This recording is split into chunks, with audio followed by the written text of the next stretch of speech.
At ESPN, Rob, we were all made in a lab by aliens, FYI. Live long and prosper, my friend. That's how we open the show, with that text. I do believe it was a Harvard professor, or I can't. It was some Ivy League professor that has said that. Yeah. And the aliens won't answer our messages until we've been around for 3,000 years. So sorry, We've been around way longer than 3,000 years. Well, according to Adam, we know that for a fact. Are the aliens busy? Are they not taking our calls? Are we being ghosted? It's some very Men in Black stuff. It really is. We're in a locker somewhere. So a Harvard professor. I believe it was hard. It was definitely Ivy League. You do the show. I have to Google this. Okay. Well, I have to know. Yeah, I apologize I was paying attention. It's just there were some other things that bothered me, and it caused me to forget. Scientific American, a conversation. Harvard University professor Avi Loeb. Yeah, that's it. That's him. That's Avi. Aliens. Avi Loeb. Could be Avi. Any relation to Lisa? Says aliens have visited, and he's not kidding. In conversation, the Harvard University professor explains his shocking hypothesis and calls out what he sees as a crisis in science. Avi Loeb is no stranger to. I'm not going to read the whole article from Scientific American, but I do. The objects scrambled to find the first ever briefly claimed range of the telescopes.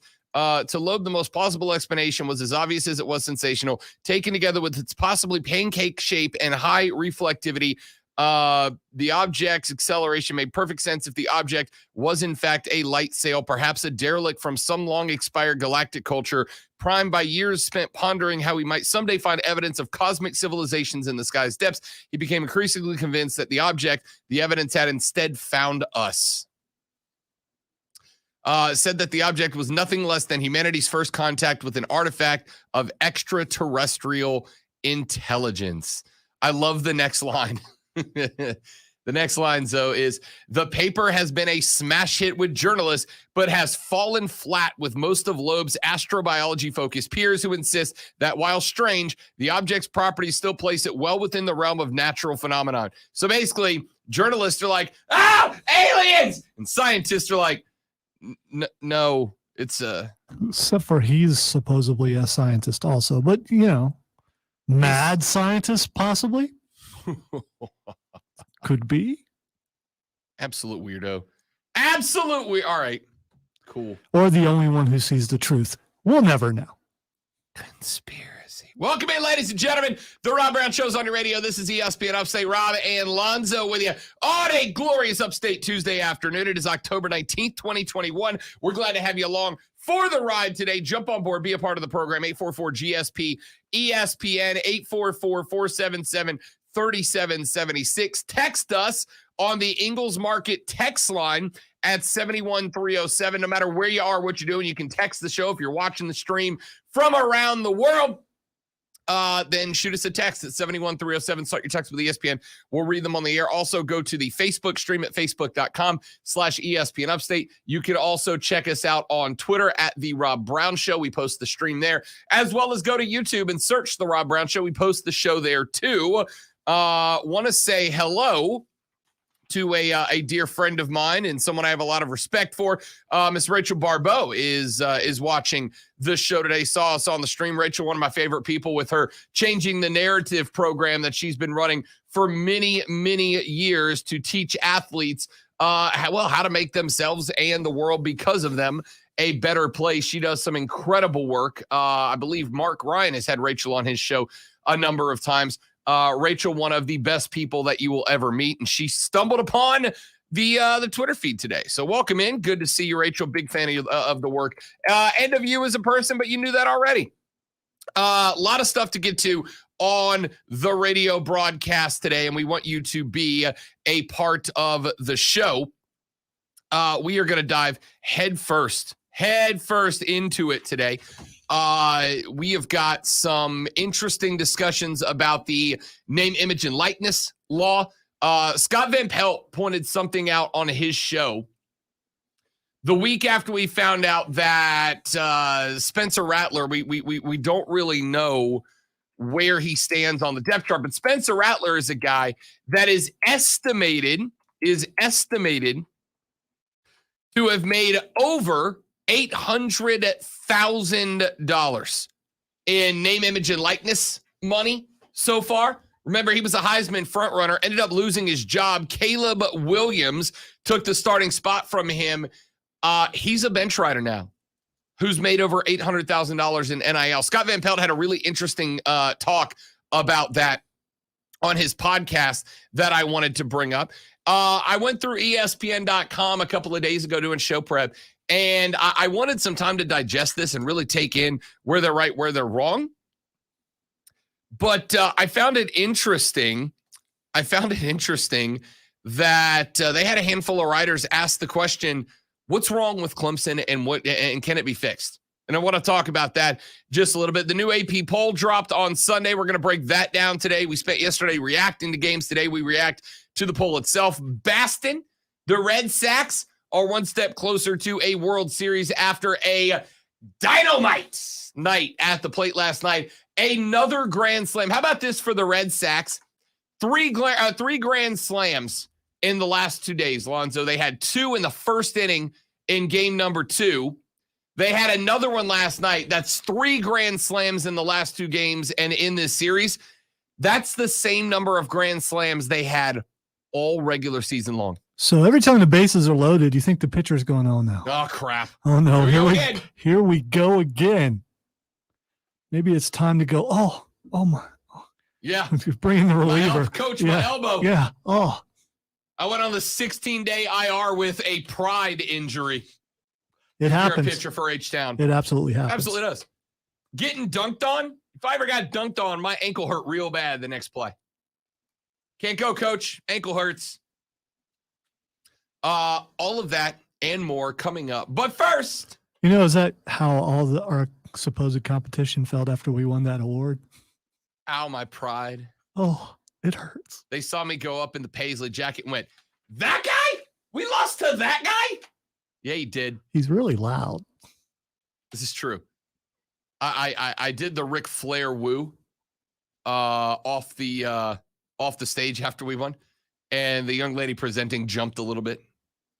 It was an authentic woo. It absolutely was. It was primal. If you're going to woo, you got to go all in. You got to put everything you have. It's got to come from your loins up and out. Yeah. Okay. I had a solid hour and 15 minutes of just nervous anxiety to get out. That was the best way to do it. Let's start the show. Let's do lunch. This is a very nutritious lunch. All the food groups are represented. You guys are here. What in the wide, wide world of sports is going on here?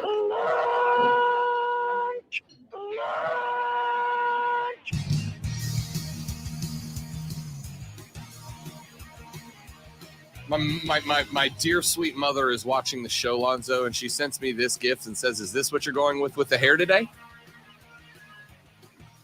Your mom is on. It's How dare you? Can you make that face though? How dare you? How dare you? This is what I call the lazy look. I didn't want to do anything this morning. I just got up and sat on the couch until it was time to get ready to go to work. Well, there's no one in the studio but me and you, and it isn't like anyone could see it. Except for the millions and millions of the Rob Brown Show fans watching around the world. Item number 1 on the lunch breakdown. Look, I'm going to be honest with you. I don't know what this means.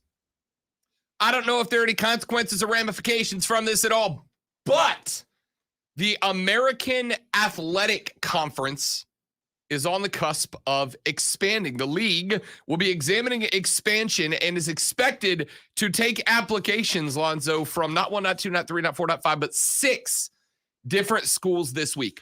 Florida Atlantic, Charlotte, North Texas, the University of Texas San Antonio, Rice, and UAB are all turning in applications to the AAC this week. The schools applying to the conference is a critical step in the formal process for new members, writes Pete Thamel of YahooSports.com.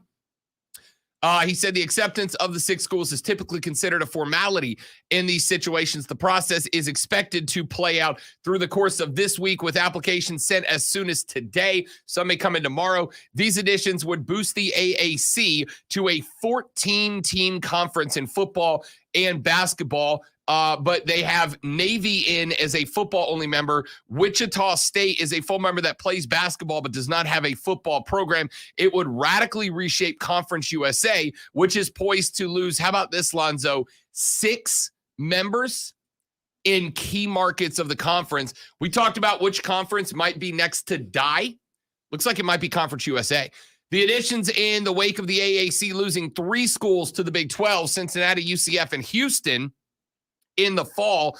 UConn also departed following the 2019 season, and now they add 6 more to the mix to replace them, including some decent-sized markets. FAU has a good chunk of Central Florida. Obviously, Charlotte, right there in the Charlotte Media Network.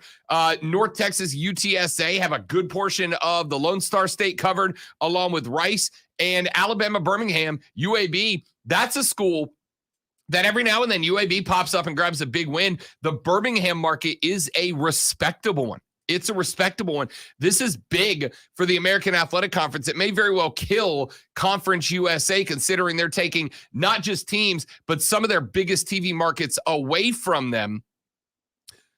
Is really, really interesting. This comes on the heels of a thwarted effort to lure 4 Mountain West schools into the league. The AAC never technically offered Boise, Air Force, Colorado State, and San Diego State into the mix, but there was an extended discussion between those schools in the AAC. The 4 of them decided collectively to stay in the conference as is. So now they moved on to these new 6 schools. Conference USA schools currently receive less than $1 million annually in television revenue. The amount they will receive is still being finalized, but the television revenue will be more than $2 million at the start of the new deal and will rise significantly from there. Incumbent AAC members are still expected to average about $7 million annually over the course of their current ESPN TV deal, which runs through 2032, the year 2032. We're going to see where this goes. The one positive for Conference USA is that the exit fee for the 6 schools is expected to be roughly $3 million per school. So the Conference USA is about to get a windfall of cash. They're about to get 18 mil to put directly into the conference coffers, which may help them rebuild a little bit. But here's the thing: you're running out of schools to rebuild with, right? You're running out of. So what does this mean? And does this become a catalyst for more schools to start moving around as well? Or is there a chance that some D2 schools, or whatever they're called now, the FCS schools, move up to take on the big boys? We'll find out. We're going to talk more about that later on in the show. Item number 2 on the lunch breakdown. The decision of the NFL to keep the outcome of the Washington football team investigation quiet, according to a lot of folks, is basically a benefit to those in the NFL whose names would have been attached to emails like the ones that John Gruden was sent. We saw that the league declared that nothing would be disclosed. Daniel Snyder took a lot of the criticism and speculation regarding the things that would have become known if the league had applied full transparency, but there's now another twist to the story. We know that Bruce Allen, who was the president of the Washington football team at the time that the John Gruden emails were sent and received, has been the recipient of quite a bit of conversation and speculation. Well, former Raiders president Amy Trask, whose long tenure with the team overlapped Bruce Allen during 8 years in Oakland from 95 to 03, made it clear that she complained repeatedly about Bruce Allen's behavior. She went on the other pregame show on CBS Sports and started with a focus on Gruden, but then she started saying she did not have, and this is why it's, again, take this with not a grain of salt, take this with a shaker. She does not have any direct evidence of misconduct, but she did state that Gruden's attitude toward the first female CEO in the league was very negative. Trask said, quote, I didn't interact with John a lot, but that was by John's choice. John made very clear throughout the organization he did not want to interact with me. Had I heard him say anything of that nature, I would have spoken up because silence is complicity. I did hear comments of that nature from the individual to whom John sent those emails, and I did speak up. I spoke up repeatedly. I spoke up forcefully. I talked to the owner about it because, again, to be silent would have been to be complicit. Now, it is unclear when she complained, what she said, and whether any complaints were made to the league office. It's also unclear whether the complaints resulted in investigations, findings, and or discipline of Bruce Allen, as he stayed with the Raiders for 2 years beyond Gruden's departure for the Buccaneers. In 2004, Allen joined Gruden in Tampa Bay, holding the position of GM until he and Gruden were fired after the 2008 season, where he ended up landing in Washington in 2010 as the GM. Spent a decade there. And Amy Trask says that John Gruden and Bruce Allen were repeatedly reported to the then Oakland Raiders when they worked there together. She says nothing was ever done about it. Nothing was asked of her. Nothing happened outside of the reports. Now, again, I'd like to see evidence. Does she have emails that she sent to Al Davis, that she has sent to the league, that she made formal complaints? Because it's and again, we've had this conversation in the past. To say that I require proof before I believe you is not the same as calling someone a liar, right? A lot of people are going to call Amy Trask a liar. Well, something would have happened about it. I don't know. She may very well have complained. I don't know if the Raiders received complaints about John Gruden and then didn't act because she doesn't have proof of them. That is not to say I don't believe that she did it. It's just to say if there's no paper trail, ask any HR rep or any attorney. If there's no paper trail that can go back and directly prove that this happened, then you can't be mad at the NFL for not acting because we don't know the complaints were made. But timing is suspect because we probably would have heard of this before, but we're just hearing about it now after all this comes out. And is it a matter of, okay, I can talk about this now because people can see what these people actually are? Or I don't know. It just seems a little suspect as far as that goes. I get that thought. And I think I would suspect it's probably the latter, right? Because here's the thing. This weekend, and it's unrelated, but it's analogy. This weekend, I still on Twitter. We've had young ladies, women refereeing the National Football League for a couple of years now, and it's like every time a female ref pops up, there's just vitriol spewed at them on social media for being a woman involved in football, higher than a fan. Amy Trask probably. Who really cares about that? You would be painfully disappointed. My suspicion is that if this is true, then it is likely that Amy Trask was just in a point going, you know what? It's not going to get me anywhere in football to be the one person speaking up against John Gruden, especially when Chucky got back to the Raiders. A lot of people started celebrating him. Well, if she would have come out and started, talking about this while he was being celebrated, there's a possibility that people would have looked and went, you are just an angry, bitter woman because he's still in football and you're not. And now she's going, see, I could have told you he was a really bad dude. But again, I need to see that there's proof that this stuff was reported. We'll talk more about that later on in the show as well. Item number 3, I'm gonna give it to you right here, but then we're gonna come back and talk about it in the next segment. There are 2 separate reports out regarding Dabo Swinney potentially being not accepting, but being a target of the Louisiana State University football team as a potential head coach. We have got 2 separate reports. One comes from The Athletic. Bruce Feldman is reporting that LSU is likely to make a run at Dabo Swinney. Yahoo Sports is not including Dabo Swinney amongst the list of candidates that are being discussed in Baton Rouge. When we come back, we'll break that down. Would LSU make a run at Dabo? What would they have to put on the table in order to do it? What would they have to pay out to do it? And would Dabo take the phone call? Talk about that when we come back. My name is Rob Brown. Lonzo's at the helm. You're listening to The Rob Brown Show on ESPN Upstate. Matt World.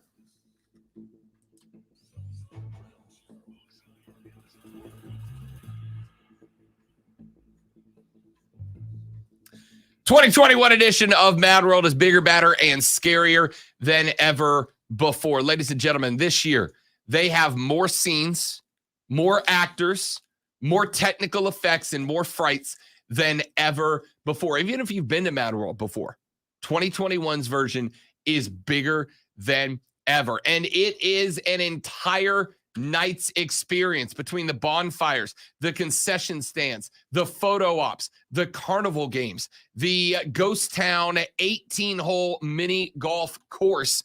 They've got a little something for everybody. So you're not just going to go and walk through a haunted house. You're going to go through and walk through haunted woods, a haunted hotel, an entire haunted experience. And you're going to have some fun in the process, not just getting scared by more actors, more scenes, and more effects and more props than ever before, but you can make a whole night out of it. They have got a whole entertainment ring set right up around the entrance to Mad World, and when you go in, you will see exactly what I mean. But here's what I don't want you to do.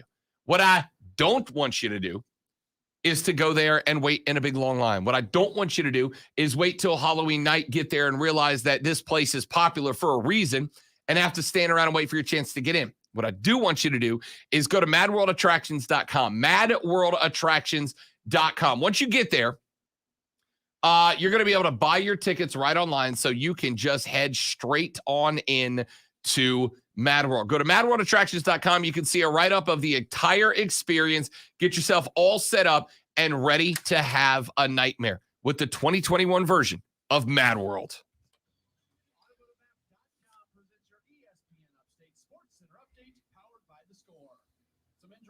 From Clemson football coach Dabo Swinney, some of the players that they are hopeful to have when they match up against Pitt coming up on Saturday.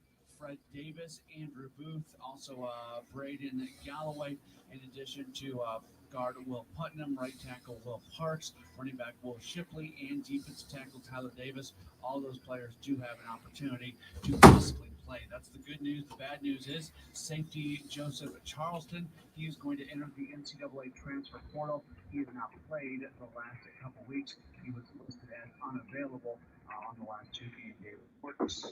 Download the Score app today. Lightning fast sports alerts so you never miss a thing. The app is one of North America's most popular sports apps. ESPN Upstate Sports Center update. I'm Matt Pauley. I'm afraid this thing's about to crash, man. It's acting weird. Offsides with Mark Ryan and Diesel. We will talk Gamecocks with Tim Frisbee. Is Zeb Nolan the right choice? Brad Crawford has an unbelievable record picking against the spread. So what surprises does he see in the season's second half? That and so much more coming your way. The Upstate is talking about Offsides with Mark Ryan. Now 3 to 7 p.m. on ESPN Upstate. The manufacturing event you've been waiting for is back. South Tech 2021 is taking place October 26th through the 28th at Greenville Convention Center. If you are a small to mid-sized manufacturer, you and your team can't afford to miss this 3-day in-person Southeast manufacturing event. Whether your business is looking to get hands-on demonstrations, reduce costs, identify new markets, or maintain manufacturing competitiveness, South Tech has the technologies, experts, and industry leaders you rely on to make critical connections. Features exhibits from 230 companies, daily keynotes, a digital transformation panel, and much more. You'll gain valuable insights you can put in play. Attend South Tech in person and you'll be entered. About contest rules and to register, visit southtechonline.com. Good afternoon, Josh.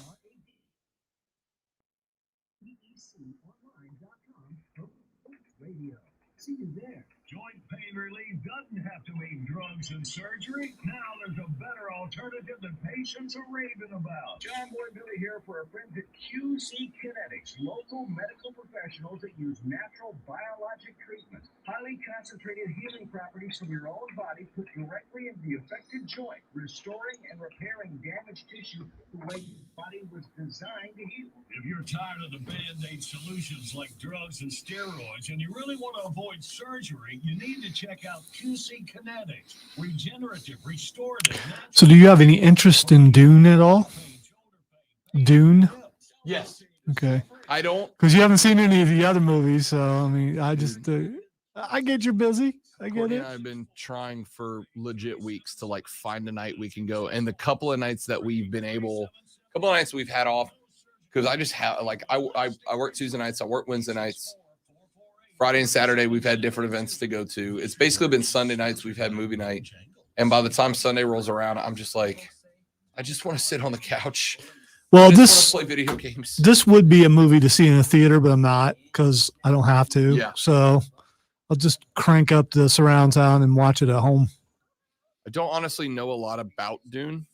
I haven't really. It's from a series of books that I never read. Yeah. I don't know why I just never got into it, but the first movie was really weird and it had Sting in it. So not the wrestler Sting, but police Sting. And A police Sting. Was it a crime movie? In some ways, possibly.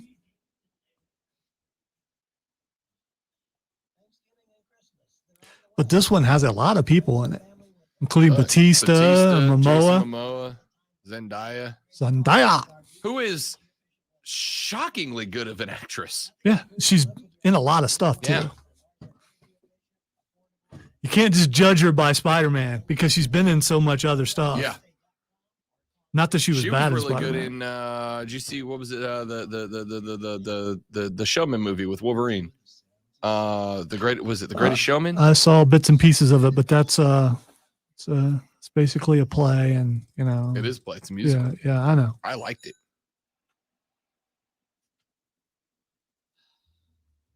Every movie is better with Hugh Jackman when you pretend that it's Wolverine and he's just waiting for his moment. At some point, the claws are going to come out.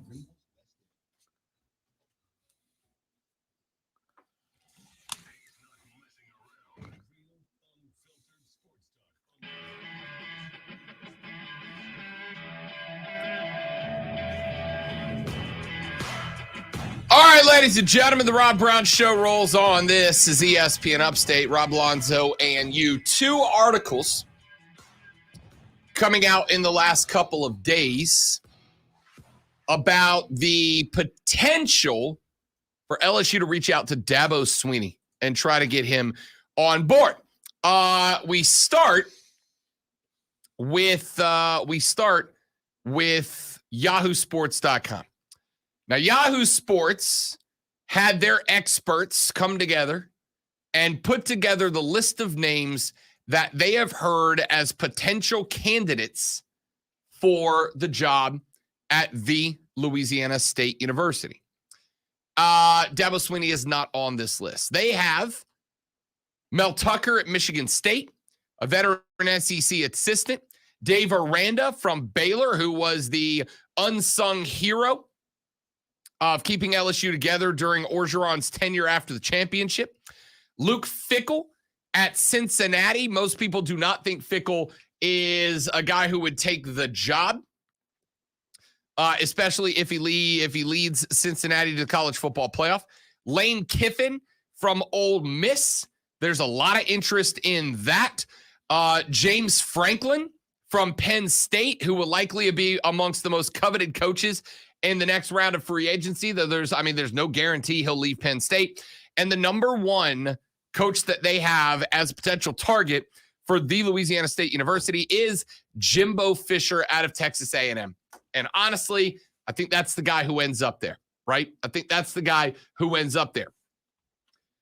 Yesterday, Jimbo was asked on the podium, have you heard about your name being connected to LSU and would you be interested? And Jimbo Fisher said, I plan on being here for a very long time. And I thought, that's mighty familiar. Mighty familiar. It's kind of relative. I plan on being here a really long time today at work. Then I'm going to leave.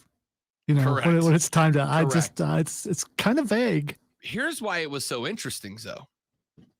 Because you'll remember many moons ago, Jimbo Fisher was the head coach of Florida State University, a school an hour and 45 minutes away from my first radio station. When Jimbo Fisher was the head coach at Florida State, Texas A&M came a-calling. Jimbo Fisher sat down at a press conference in front of the media and said, I plan on being here for a very long time. And then, about 6 months later, Jimbo Fisher signed a fat stacks contract to head down to Aggieville and be the coach of the Aggies. So I don't believe Jimbo Fisher, just like I didn't believe Nick Saban when he was at Miami and said, I don't know how many times I have to say this, I will not be the head coach of the University of Alabama. And then, you know what he did? He did exactly that. I respect saying I plan to rather than I will, because I plan to leaves you some room in there because plans change. I will is definite. I will be here. I will not be leaving. That is, it's hard to break from that. But if I plan on being here, I don't plan on leaving. That leaves the door open a little bit, and it makes it, hey, I never said I was going to stay here for sure. I'm okay with that. I mean, look, it's politics, right? It's politics. You can't say if you're the head coach of A&M, I'll listen. If LSU wants me and they pay me enough, I'll go. Like, of course, you have to lie and say, I plan on being here a long time. Yeah, and if coach decides to go somewhere and he says, hey, they offered me this much money, what would you do? Oh, no. Would you respect that more than, the situation was such that, we thought it was best to move on? And no, they offered me more money. So I said, I want more money. I'm going. The second half of this discussion, is while Pete Thamel and the rest of the folks over at Yahoo have reported that those 6 names are the names that have been heard so far: Tucker, Aranda, Fickle, Kiffin, Franklin, and Fisher. The Athletic, Bruce Feldman, guy who's relatively respected as a reporter in college football circles, I think. Bruce Feldman of The Athletic is reporting that LSU athletic director Scott Woodward is going to take a swing at Dabo Swinney. Feldman says that Woodward is a guy that's known for going for the big fish. Remember, do you know where Scott Woodward was before LSU? He was at Texas A&M, and he hired Jimbo Fisher away from Florida State. When Florida State fans said, hey, Jimbo Fisher won a national championship here. Jimbo Fisher is a guy who's gotten it done and is loyal to FSU. He'll never go anywhere. He loves it here. Texas A&M is, or at least at the time was, Lonzo, I think fair to say, a year and a half removed from a national championship. Florida State was a better job than Texas A&M at the time. Okay? I'm not saying it is now, but at the time Jimbo was at Florida State, it was a better job than A&M. Woodward took the big cut. So even if you don't believe that LSU is a better job than Clemson, all right? And I can tell you, I'm going to say this respectfully to you, outside of this area, LSU is considered a better job than Clemson. You don't have to like it. I agree with you. I agree with you there. Outside this, everywhere else in the country, LSU is considered. But Dabo has built Clemson to be a name in college football. And he has made himself the best of all time at that school. So you go somewhere else where you want to build, and maybe there's a challenge to take a team back to where they once were. But in this case, I think he has more of a challenge taking his own team back to where it once was. Why go somewhere else when you can stay here and have the support of everybody and get the credit of putting things back in order? I'm gonna say this, and this is where it's gonna get dicey for your boy who's covered both teams. That whole, well, if he stays here, he has everybody's support.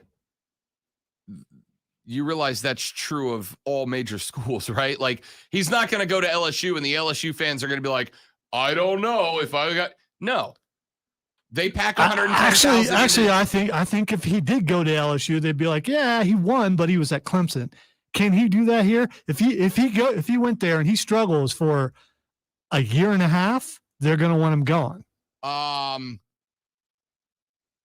going to partially disagree with you. And then they can say, hey, Coach O got fired and he still beat Florida. I'm going to partially disagree with you. LSU fans, whoever is the coach, throw an unbridled drunken passion behind their guys and their team. All right.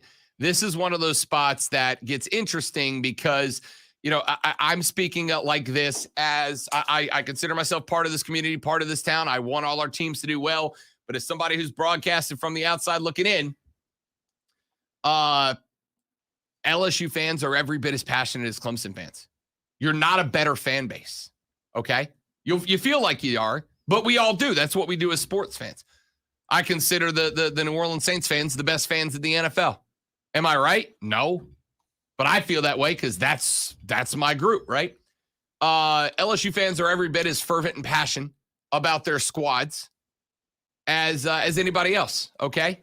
So to say it's not a better job, I'm going to tell you straight up, Clemson is not a better job than LSU. I'll hear the argument that it would be a lateral move. We talked about this yesterday. I'll hear the argument it'll be a lateral move. Outside of Clemson, outside of South Carolina, LSU is considered the better job. It just is. The facilities are on point. All right. Even match there. I've been to both. The game day environment is on point. I've been to both. Although, take it for what it's worth, LSU year after year is voted one of the top 2 or 3 places or the toughest places to play in college football. Death Valley and Baton Rouge at night. I've been there. All right. I haven't been to Clemson yet. I'll go to a game. I'm planning on 2-3 weeks from now getting to a game. We'll see if it's any different this year than it has been in years past. But Death Valley and Gainesville are consistently voted 2 of the toughest places to play in all of college football year in, year out.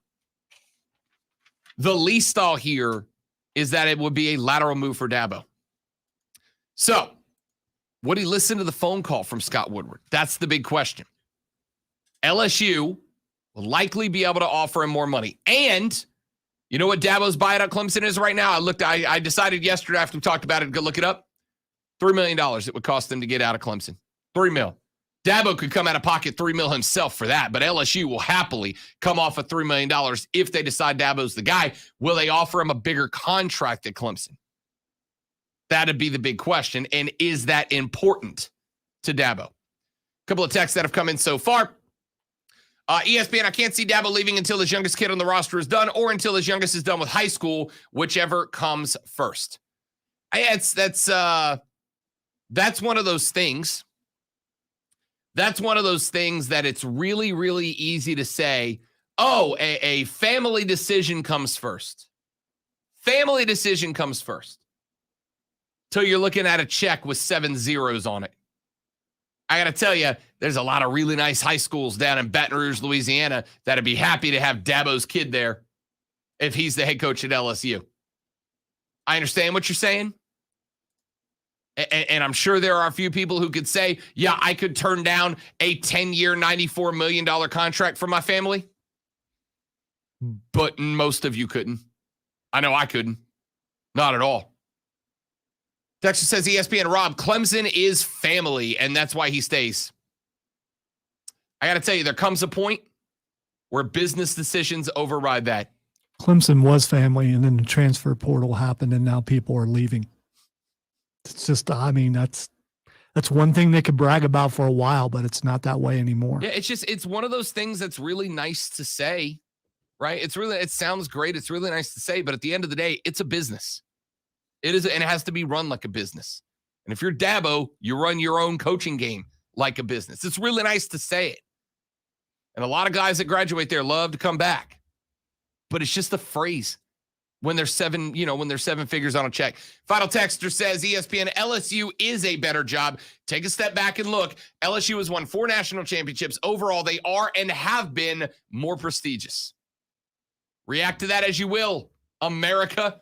We're back after this on the Rob Brown Show at ESPN Upstate.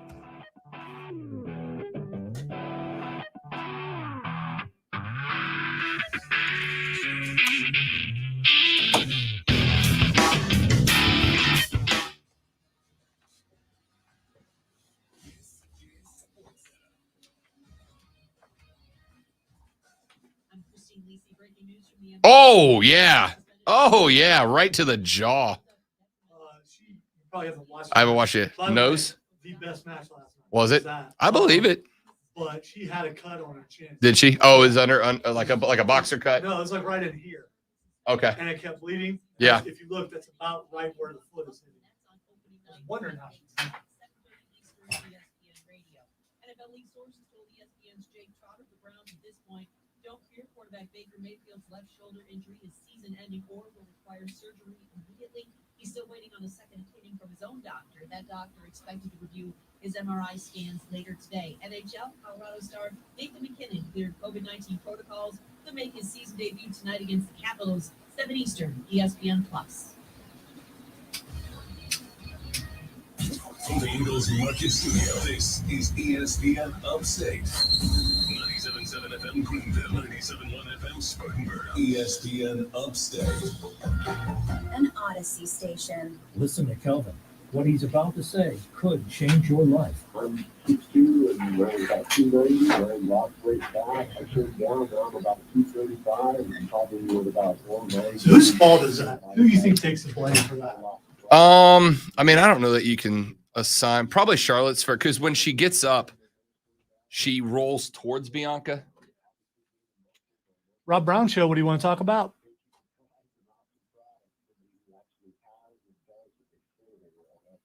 That's great, Kelvin. Losing that belly fat in less than 4 Okay, months. hang on. Since 2004, Andro 400 has been changing men's lives like Kelvin and can help you lose belly fat, gain energy, and improve your lifestyle. We guarantee it. Go to andro400.com for more true testimonials, before and after photos, and special discounts. Only available on andro400.com. So Thursday is going to be interesting about how to do Fight Club. Next Thursday? No, this Thursday. This Thursday? Because you know what's going on Thursday. Crown Jewel Oh, that's right. starts at noon. That's right. Thursday. It's gonna be on while we're on. Yeah. I'll bring my laptop in here. Yeah, we'd have to be careful about that though. Because I was thinking about doing the same with my laptop. I can USB in. Does this have a USB? I don't think so. Well, maybe. No, it doesn't. The wires are coming back through the mount there, but I don't know how it's in. Oh yeah, it does. Was it? Yeah. It's got a looks like a USB converter into like a monitor multi-pin thing. Yeah, yeah. It's got a USB. I actually have one of those at home that I. So I'll bring my laptop in and we'll run a USB and we can put it on this one.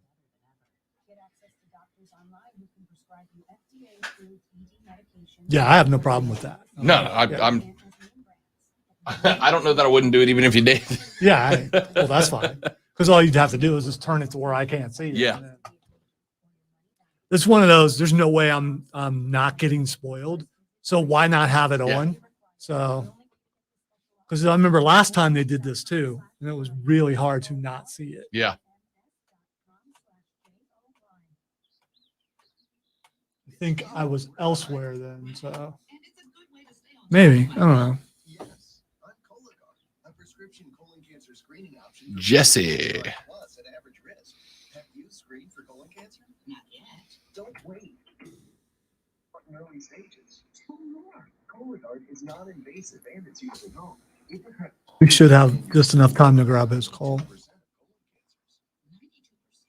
Yep, even those in early stages. This was seen in a clinical study with patients 50 and older. Any positive result should be followed by a diagnostic colonoscopy. False positive and negative results may occur. Cologuard is not a replacement for colonoscopy in high-risk patients. Do not use if you have had adenomas, have inflammatory bowel disease and certain hereditary syndromes, or personal or family history of colon cancer. Most insured patients pay $0. Ask your provider or an online prescriber if Cologuard is right for you, or visit Cologuard.com. I'm in. 500,000 businesses connect using Zoom, a single platform for video, phone, chat, and conference rooms. Zoom enables real-time collaboration no matter where your teams are. Global enterprises trust the easy-to-use, reliable, and secure Zoom platform to power high-performance teams. Empower your workforce with Zoom. Save 15% on meetings, chat, and phone with a Zoom United bundle. Visit zoom.com/bundle. Zoom, how the world connects. It takes 2 vaccines vaccines to help protect you this season with flu and COVID-19. And now you can get both shots at the same visit. Learn more at cdc.gov/vaccines. Dispensing real, unfiltered sports talk every week.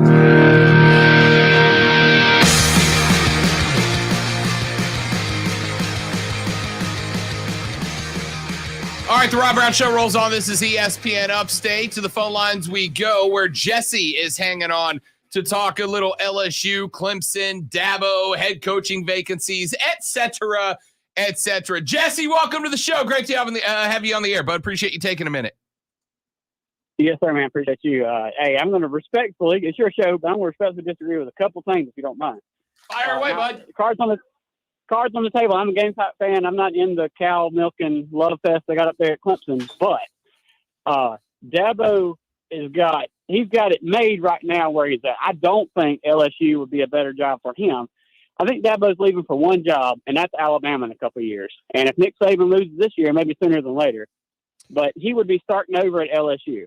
Now, because that right now, Dabo all he's got to do is win a few SEC games, and he's good to go. But I think Alabama's his next stop, and again, Nick Saban's going to be done maybe sooner rather than later if they fall apart. Why? Do you think it's just the connection to Alabama that would make Dabo leave for there and not LSU? Is it just the connection in the history? Heck yes, the man's already got a house in Alabama right now. He's going to Alabama. I'm not joking. He does. Look it up. No, I believe you. I believe you. I'm not saying you're wrong. Here's what's interesting. Go ahead, Jesse. No. I have no desire. I have no belief in me that believes he's leaving for anything else except Alabama, and I think that's his next stop. You know, I've said for a while, Jesse. Why would Dabo leave Clemson to go to Alabama? Like, I understand his historical connection there, but he had built Clemson into an absolute powerhouse and elite program under his own name. It's his school. He's got his fingerprints on it. Why would he be the guy to follow up Saban, right? I mean, Saban has set the bar so high. Why would he go there to try to move over, other than the fact that Alabama right now basically picks and chooses the players that they want, which makes recruiting a little bit easier. But I've said for a while, I don't know if he goes. And now that they're having the year that they're having, I'm kind of looking at it and going, Alabama, LSU, pick one, can provide more money and more resources to Dabo. And if he's going to restart Clemson over as a program anyway, why not jump ship and go somewhere he can make a little bit more money and at least have the resources side of it covered? And I wonder if that's if Clemson is undefeated and in the catbird seat for national championship this year, I probably don't change my mind. But considering that they're gunning for, right now gunning for being 2 or 3 games over bowl eligibility, maybe this is the reason. Maybe this is the trigger. No, totally agree with everything. I've always said if he leaves Clemson, and I think the stars might be aligning, because if Nick Saban stumbles and maybe he goes, you know what, I'm retiring, I'm done, that's his next step. And that transition to my point, and I'll say it real quick, as far as Jimbo Fisher, same thing. Jimbo Fisher is at Texas A&M, and as long as he wins 9-10 games a year, he's got a friendlier fan base, and he's happy, and he's got his rants, and he's making money. Why go to LSU and the cesspool of a disaster that program is? To me, it's one and the same token for both Dabo and Jimbo. I don't see why they go to LSU, because I feel like it's a disaster starting over. Your man you need to be looking at is Lane Kiffin. I appreciate the time, buddy. Jesse, thank you, man. Appreciate the phone call. 844-GSP-ESPN. Texas says, caller Jesse is why I can't stand Gamecock fans. I don't know if Jesse was a Gamecock fan or not. Yeah, he did it. He identified you had your I had my headset off. Yeah, or the hair just kind of slid. Just right. pushed it, yeah. Texter says Dabo won't leave for LSU or Bama because he has something at Clemson that money can't buy: equity. He can absorb failure at Clemson in a way he never could at Bama or LSU. How many of these seasons does Clemson have before they start putting Dabo on a hot seat? Yeah. 2, 4, 8, 10. He had seasons like this before he hit the hot streak, and there were people out there calling for his job. Remember, fans live in the now. We as fans live in the now, right? So how many, if Clemson doesn't bounce back for 5 seasons, right? 5 seasons from now, they're finishing 8-4 every year. I think it's more about the young core of fans now. The ones that have never known. Right. What did Joe Bright? Joe Bright yesterday, we were talking about this, said, "Welcome to being a Clemson fan from 2000 or from 1995 to 2014."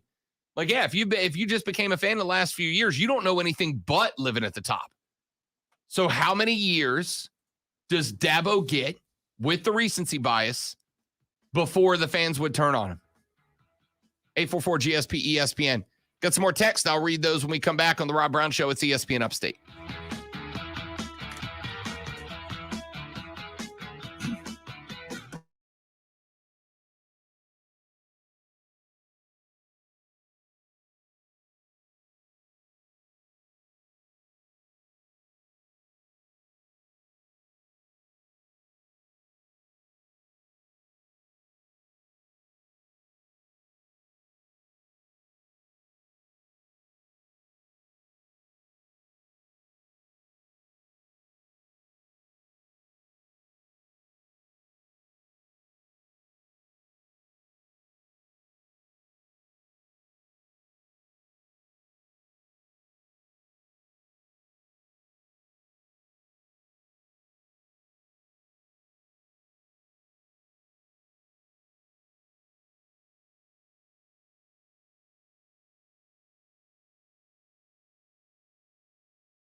Attraction is now open.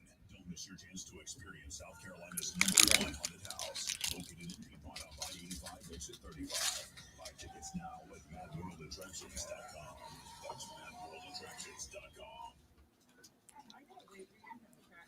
Missouri needs a new vet tech after their current one literally moved to a farm. But finding an ideal replacement takes some training. Indeed can help them hire great people fast. So I'm trying to decide on my way back from Borderlands today, do I slide by and go ahead and buy that wrist thing for bowling? Absolutely. And there's only 3 weeks left. Absolutely. You keep saying that. Do I care about improving my score that much? I'm going, when we're done, I'm going to try to tell the folks downstairs that we're willing to do an ESPN Upstate only bowling league. My wife is like, you're having so much fun. Yeah. Why don't you? It is You need to still be bowling every week. My kids are saying the same thing. It's like, get you out of the house, keep you active.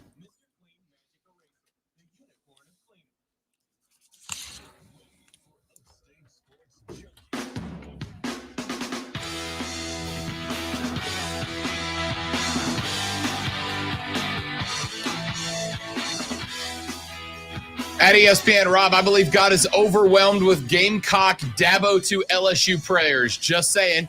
Texter, ESPN, Rob, the Gamecock fan base prayer before bed. Lord, thank you for the big chicken in front of the stadium and for our crowing chicken after every first down. Please let Dabo go to LSU so we can beat Clemson again. If you pray those prayers, there's something wrong with you. There is. Oh, Joe Giglio from BetQL joins us in the next hour. And Jurama out of the 76ers. That's so good that we're going to talk about the 76ers back after this on the Rob Brown Show, ESPN Upstate.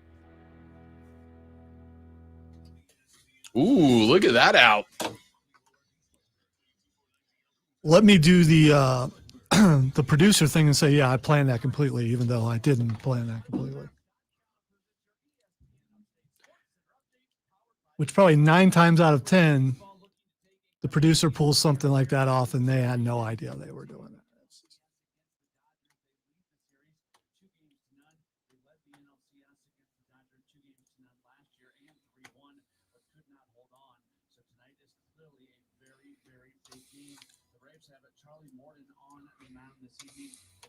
Season 14-6 with a 3.34 ERA, that include a 1-0 record and a 2.45 ERA. Or maybe I'm just being humble because I am a multi-award winning producer.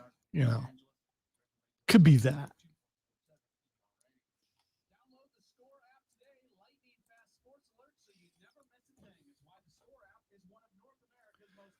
Which only means anything to me because nobody else cares. But, you know.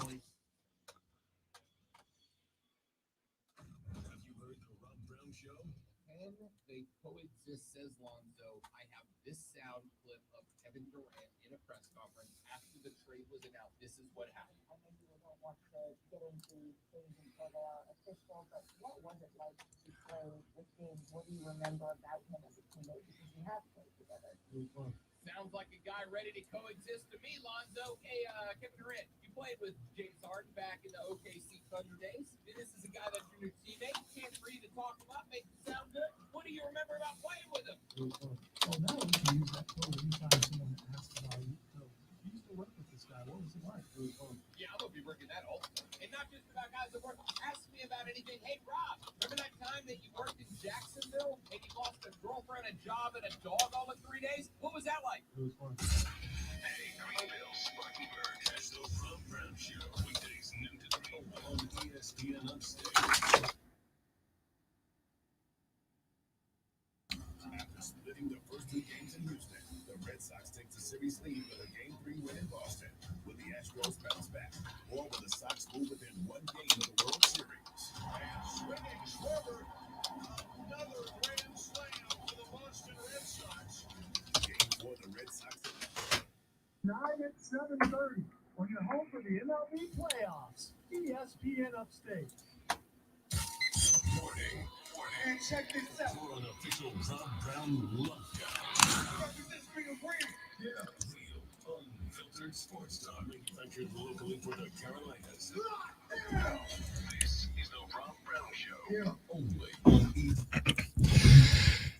Hour number 2 of the Rob Brown Show is right here on ESPN Upstate. Hello, Upstate South Carolina. I am Rob Brown, the great one, Lonzo, at the helm. Look, I don't, we don't tend all that often to focus on national franchises outside of our market unless it's like it's just juicy that you have to, right? We're not going to get into the LA Chargers added a new running back to their practice squad. Like, all right, nobody cares, right? Did they? No, I don't know. I just made that one up. Okay.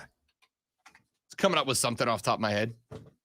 We don't really get into the Chicago Bulls had a practice today and so put down 14 against the first team defense. Whatever. But you know what Lonzo and I do love? A little bit of drama that ends up taking off. Like what's happening with the catastrophe of a team that is Doc Rivers' Philadelphia 76ers right now. Oh, Lord. This is unbelievable. So they've already had a bunch of drama, right? Ben Simmons has wanted out.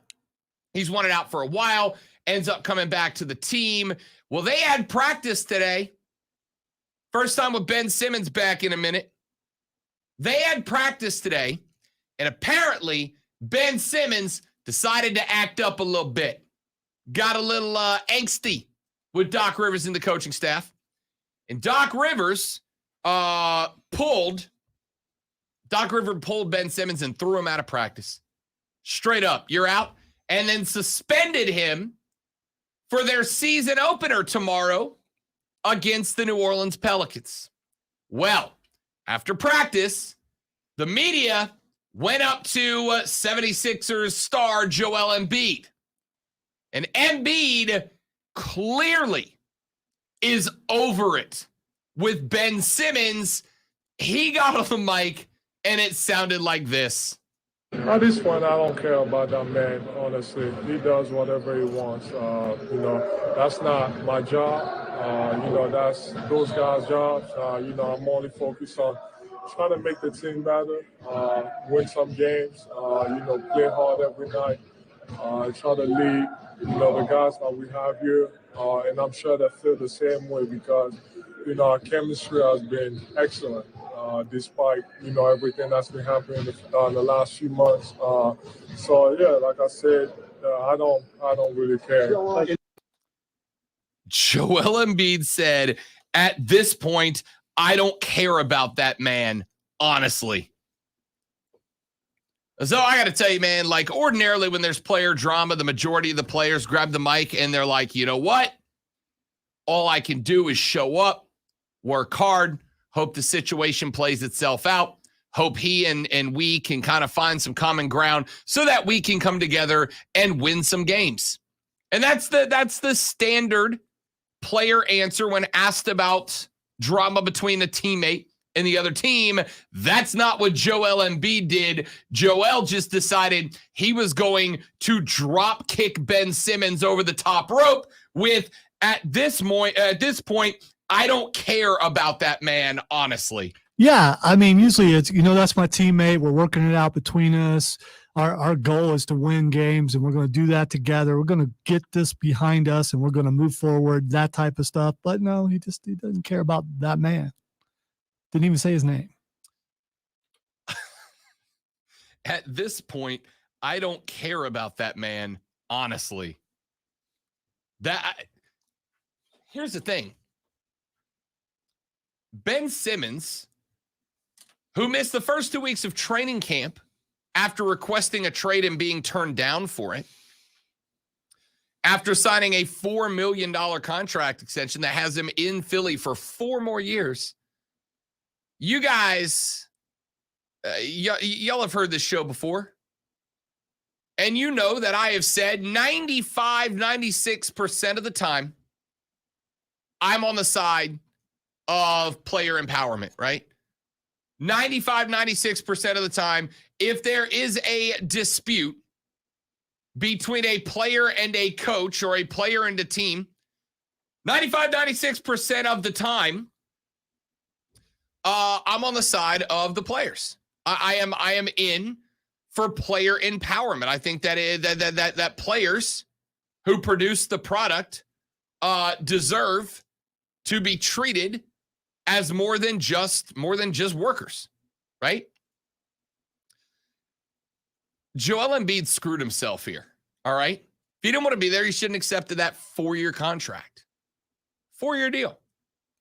Ben Simmons is what happens when you tell some players, I believe that you should be empowered. I believe that you should have more power than you currently have. I believe that you should have the right to handle your career the way that you want to handle your career. And then they take it too far, right? He wants out of Philly. He wants to trade. I get that. I respect that. But it's one of those spots that I go, well, you have two options here, man. If you want out that bad, don't take the money. Sit at home. Don't play for a couple of years. Let's see where it goes.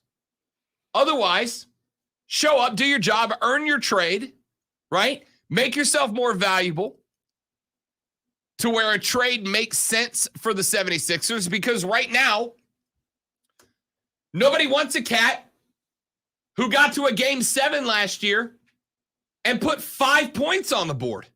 5. You're supposed to be an all-star, dog. You're supposed to be an all-star. You got to the most clutch point of the season for the 76ers, and you put up 5 points, my dude. That ain't going to cut it. You don't get to demand a trade after you put up 5 points in the biggest game of the season last year. What did he shoot in the playoffs last year? Like 35, 36% from the floor?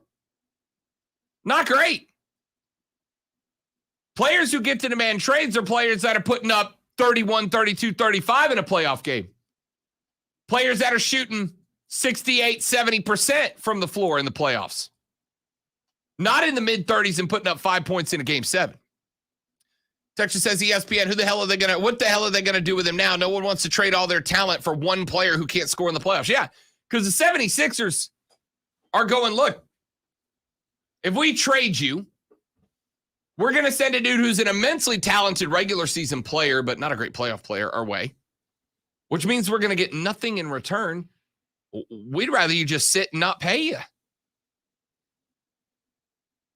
I honestly don't really care about the 76ers. I don't really care about any of this.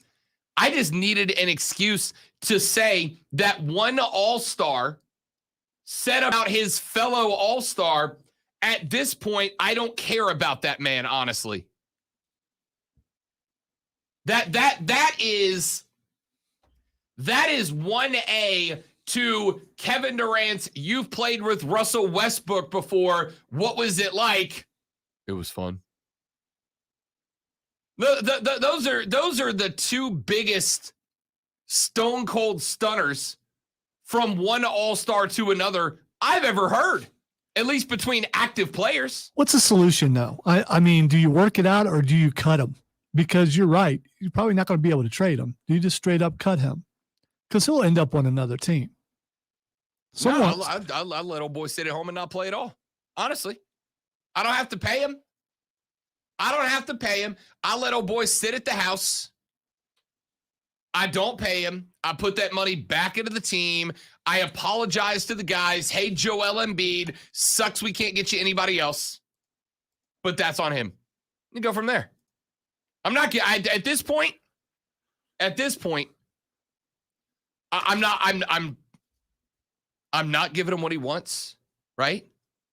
I'm not gonna if Ben Simmons handles this like a professional, maybe I can come up with something. If he handles this like a pro, maybe I can come up with something. But he didn't. Did you talk about the circumstance of what he did? Because I'm just seeing this tweeted. Doc Rivers asked Ben Simmons to join a defensive drill today. Simmons refused.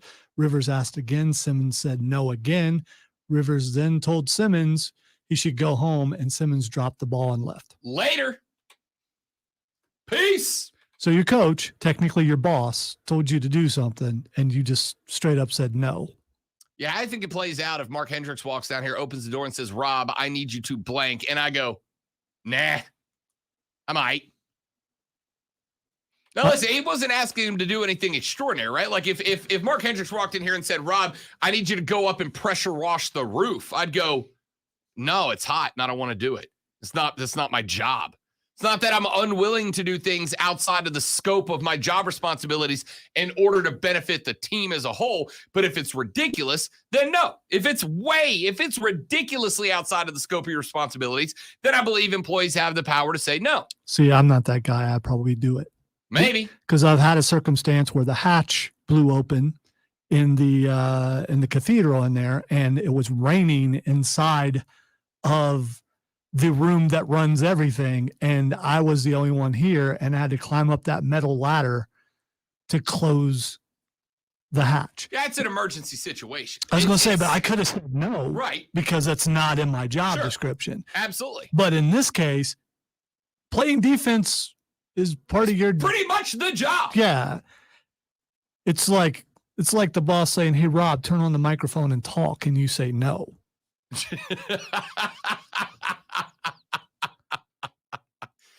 Yeah, I don't know, man. Like, I don't know. It's not like he was asked to do anything outside. It's a guy where he wants to be traded, and he's basically throwing a baby tantrum. Yeah, that's really what it comes down to. But when you're I'll play defense, coach. Yeah, you do, big dog. You better. I don't know. He might play better defense sitting at home. It's one thing to be asked to do something outside of the scope of your situation, and have either a justifiable reason not to, right? Hey, we want you to go. I don't know. We want you to go upstairs and fix the hatch. Dude, I don't know how to do that, and I'm not going to be held responsible for it. Versus the hatch is open and the software is getting, or the hardware is getting wet. All right, well, I'm going to figure out how to help. See, that's the thing. That's the reason why I'm bringing that up. Sometimes things happen outside of what you normally would do, but if you're asked to do it, you do it because you care about where you're at and you want to make things better. And if you're the only person to get the job done, you do it. In this case, you ask him to join a defensive drill. I mean, defense. Yeah. I mean, Joe in Greer texts in, says, did he say, I don't care about that man, or I don't care about that man? Can you pull it back up? Can we hear it again? Sounded to me like he said, I don't care about that man, honestly. But I'll let you decide. Maybe it's not as dramatic as I'm making it out to be. At this point, I don't care about that man, honestly. He does whatever he wants. I'm going to say he says, I don't care about that man, because the subject of the next sentence was the man. So, and the other thing is, you got to look at him. We can see him saying this, and there's some, he's saying, I don't care about that man, honestly. He's basically saying, man, I don't like that guy. Yeah, that's how I took it. They said, what do you think about Ben Simmons? So, he said, I don't the care texter is saying, wrong place. Yeah, he's asking, is it, I don't care about that man, the subject being Ben Simmons, or I don't care about that, man, the subject being the situation with Ben Simmons, and the man just being just a term to end a sentence. At this point, I don't care about that man, honestly. He does whatever he wants. Yeah, I'm going to say, because the next sentence is he does whatever he wants. That whole phrase goes back to the subject of the sentence, which is that man being Ben Simmons. This is your daily grammar breakdown from Rob and Lonzo. You never thought you were going to get that, did you? That's what we're here for, man. I love the drama. Give me more of it. I'm not a big drama guy, right? Like, I don't watch The Bachelor. I'm not a big drama guy. But when it happens in a franchise and we get to watch a franchise implode in real time, I can't stop. Because according to management, we're not The Bachelor. We're not The Bachelor. Or theater. Yeah, or that's not us. Yeah. I'm okay with drama. Yeah. And if it was my team, I'd be like, come on, guys. Get it together. And it might be my team, because apparently there's some drama between Zion and the front office. But it has not hit the point where another guy on the team, where Brandon Ingram is coming out and they're going, what do you think about Zion? And him saying, I don't care about that man, honestly. What a line. Joel Embiid has just decided to go full on WWE verbally. Just take it. They don't want to be here. Fine. I'll make sure he knows we don't want him here either. Well, if I were to ever have a problem with anyone in this building, now I know how to respond. Hey, you just go on the Facebook stream and go, I don't care about that man, honestly. Texter says, yeah, about that man was what he says. You can hear it in his inflection. Another texter says, Simmons only showed up to collect that paycheck. Yeah, he did. It is amazing.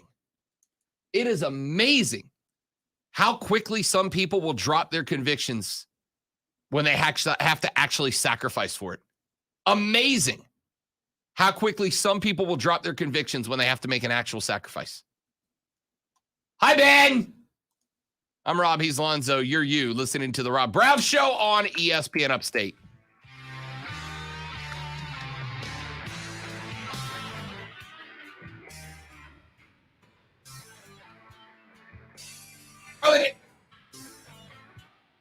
Harley Davidson of Greenville wants you to ride the Harley Davidson way. And I'm not just talking about on a Harley Davidson, although, yeah, it is Americana for a reason.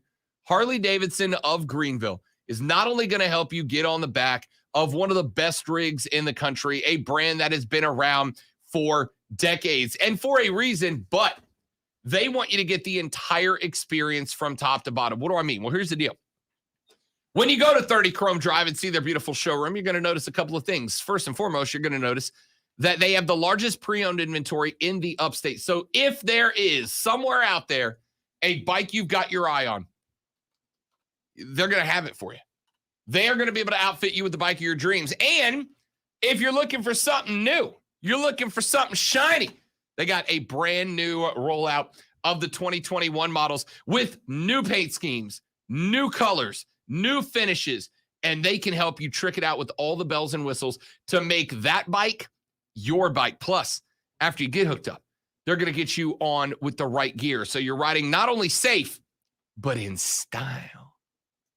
They can also tell you where the best rides are, how to get there, help you find group ride events, etc., etc. From start to finish. Harley Davidson of Greenville is not just a shop that's going to sell you a bike and you're done. Harley Davidson is a shop that is going to help you have the riding experience you want to ride. Their showroom's at 30 Chrome Drive. You can see the entire inventory online at upstateharley.com. Upstateharley.com. Check it out. It's Harley Davidson of Greenville.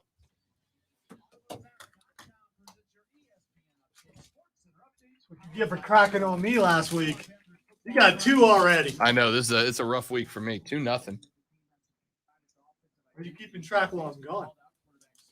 I will. Well, no, I'm not competing against you if you're not here. I can't lose to you if you're not playing the game. Well, I'm willing to allow those who fill in for me to be my surrogate. Okay. And if they mess up, it's like it's on you. All right.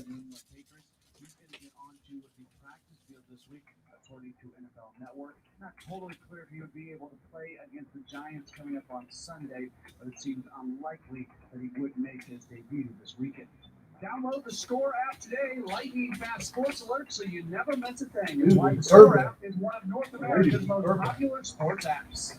With your ESPN Upstate Sports Center updates, I'm Matt Raleigh. High school football fans, I'm Noel Bryson with the Score discussion, interview, and more with Saturday Morning Scramble, powered by Counters Federal Credit Union. Every Saturday from 8 to 10 a.m. It's the Bird. Wayne Meadows It is a one-score game. Saturday Morning Scramble, ESPN everywhere. RCN, powered by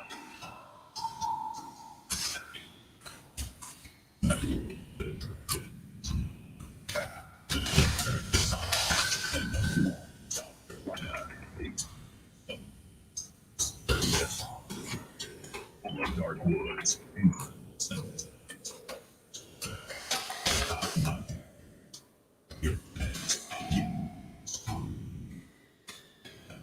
more than just a haunted house. There are escape.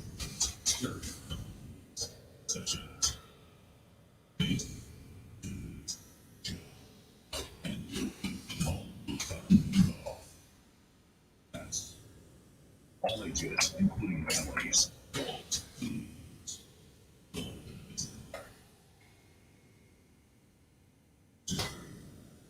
World Haunted Attraction.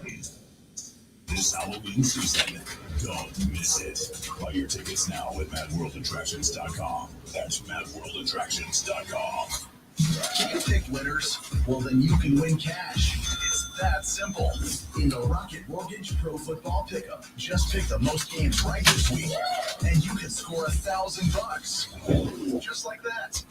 No lineups, no spreads, no rosters, and a brand new game each week. The Rocket Mortgage Pro Football Pickup. It's totally free to play, so enter now by texting PICS to 20357. That's PICS to 20357. Enjoy the sounds of summer from Metal Mushroom Pizza Bakeries.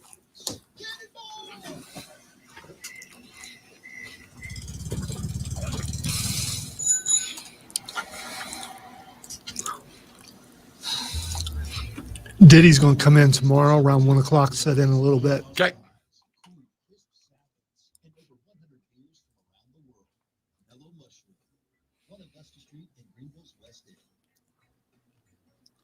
This feature is sponsored by Indeed. Hiring for an open job shouldn't morph into a full-time job. Indeed is the smart hiring platform that delivers 4 times more hires than all other sites. We got ourselves some breaking news when we come back. Say that again. We got some breaking news when we come back. Okay. Break the glass. You guys are quiet on the stream chat today, man. Quiet on the stream chat.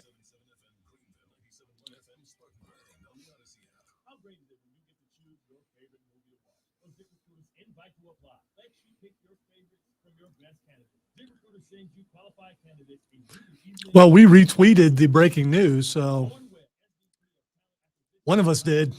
Wasn't me or you.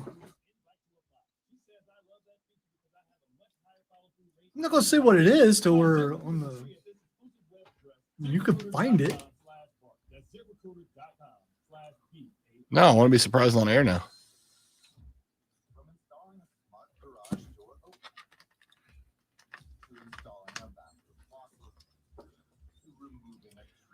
Sorry, Josh. You should don't let him pressure you into doing that while you're driving. Drive safely. I would just like to be clear. If you're driving, don't chat on the stream.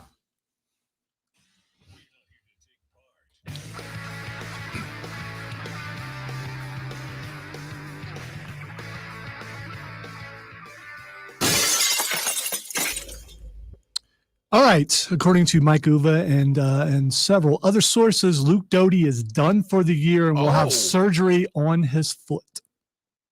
Oh, well, I guess that decision about who to start when he's healthy just got made much easier, didn't it? It also would point out he didn't get benched as some people thought he did, which is, that was my question yesterday when we had Corey on. Did he get benched? And a lot of people were asking that. Did he get benched or was he really hurt? You don't have season-ending surgery if you're not really hurt. At least I don't think you do. No, you don't. There's no such thing as surgery for funsies. Yeah, I mean there is, but it's a very different type of procedure. Enhancement type Correct. Things. Very different type of procedure in that case. One that likely would not help you play quarterback better. Might help you play quarterbacks better. Thank you. I'm sorry I got that too quickly. I'll be okay. So Luke Doty put a cap on the year for that young man that we thought earlier in the week. We talked to Corey Diaz on Monday. Yesterday.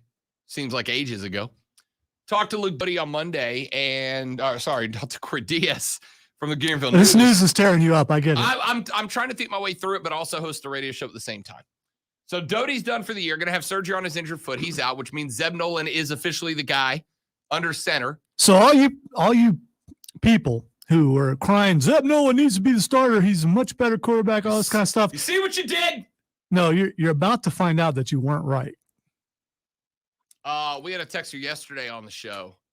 I'm paraphrasing because I can't go back and look through them again. But we had a texter yesterday on the show that said he was at the game against Vandy and said that when Doty got benched and Nolan came in late in the game, he said the Gamecocks fans, like as a stadium, were cheering loudly. You can hear it audibly on the broadcast. Yeah. You absolutely can on the TV when you're watching. You can hear it when he comes in.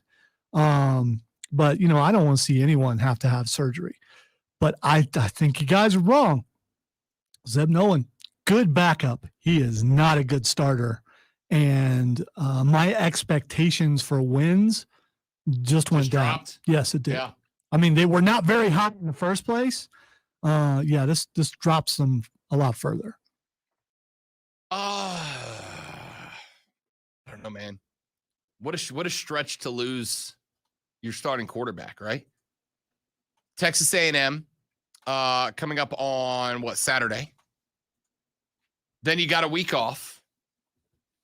Then you got Florida coming to the house. Now Florida's unranked again now. Florida maybe was a little bit of a little fool's gold towards the beginning of the season. It pains me to say, but Florida's still pretty good. Well, they're not a bad team at all. Yeah. Not a bad team at all, but they did lose to an LSU team who had lost their best cornerback, their best linebacker, their best wide receiver, their best offensive lineman, all out for the season in the midst of the drama going around Ed O, and they lost to that team. I mean, that's not an L to claim a moral victory. Do you think maybe that was a rallying around the coach? No, because I don't think they knew who was getting canned yet. Remember, they fired him after the game.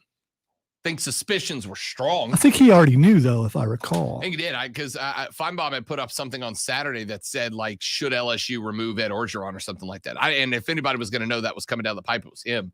I don't think they had any idea Edo was on his way out the door.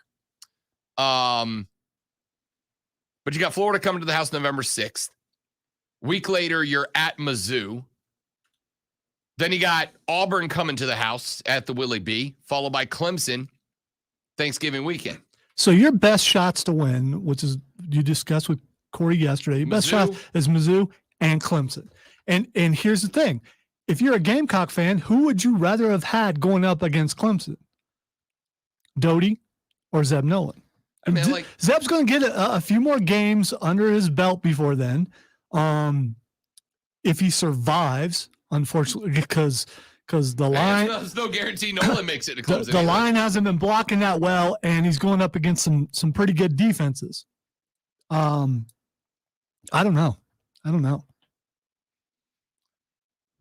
All right. So you're looking at Kentucky, and we all said 6-6 bowl eligibility was the mark, right? That's what we're looking for. You're sitting right now with the win over Eastern Illinois, a win over ECU, the loss to Georgia, the loss to Kentucky, win over Troy gets you to 3-2, loss to Tennessee gets you to 3-3, win over Vandy, you're 4-3. Need 2 wins to get to a bowl.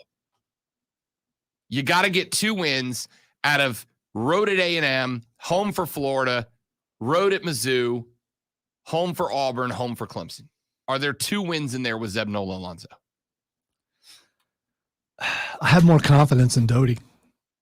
I just think he had more ability than Zeb Nolan. But this may be a matter of the fact that Nolan does know the playbook pretty well. I don't know. I really don't. Mizzou's a win. I'm going to say that Mizzou should be a win. Mizzou If Mizzou's should be a win. If Mizzou's a loss, that's a black mark on the season.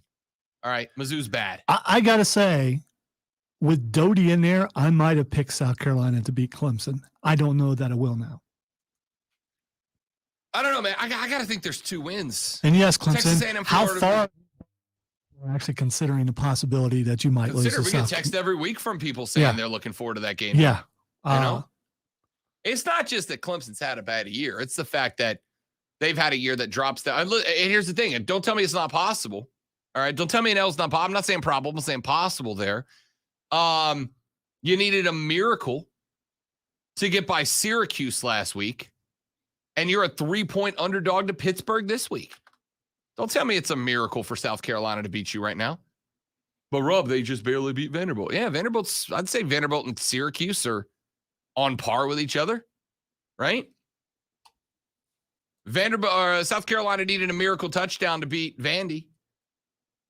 You needed a kicker fart to beat Cuse. This game's on par now. This game's on par. The streak may be over. Someone on Twitter that we both know says we could play our fifth string quarterback and still beat Clemson this year. I will hold back that Twitterer's name for my own sake. Good tweet. We're going to find out, man. We're going to find out. I honestly think 3-4 weeks ago, well, South Carolina's going to beat Clemson. I'm like, hold the horses just a bit, South Carolina, right? Hold the horses just a bit. You couldn't beat Kentucky. You couldn't beat Tennessee. Well, it turns out Kentucky and Tennessee, both pretty good programs right now. Tennessee should have probably beat Ole Miss. They got screwed over by a call. Kentucky walloped Florida and sent them on the downward spiral. Are both pretty good teams. The losses I'm looking at for South Carolina aren't atrocious losses, if we're being honest, right? They're not atrocious losses. The loss to Georgia, right? It's the best team in the country by some stretch. And you scored on them. Yeah. And you put more on them than Clemson did. You lost to the Kentucky team by 6 that smoked Florida and sent them on the downward spiral. Yeah, I mean, you got walloped by Tennessee. It's not great. That's a tough place to play, Neyland Stadium. And Tennessee looks better than we thought. Be glad you made it out there without getting hit with trash, too. Clearly. There's that. All right, let's take a break. When we come back, Joe Giglio of BetQL is going to join us on the show. We'll get some of his picks, lines, and predictions for the weekend. We'll talk to him a little bit about, does he bet? I'm interested. Does he bet on potential coaching hires? Let's ask him, shall we? Joe Giglio of BetQL joins us next on the Rob Brown Show on ESPN Upstate.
today for refusing to participate in the next stage of the session. The suspension came shortly thereafter. Simmons was rolled out in training camp in the wake of his off-season trade demand. Or how I get suspended for conduct detrimental to the team. I guess if that were possible, I already would have. Yeah, yeah.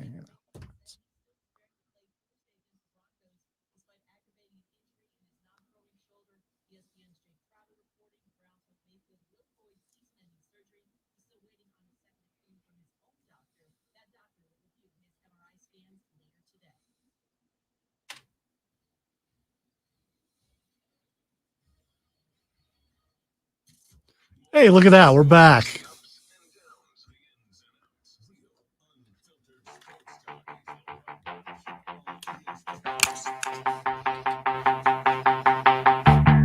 The Rob Brown Show back on your radio. This is ESPN Upstate.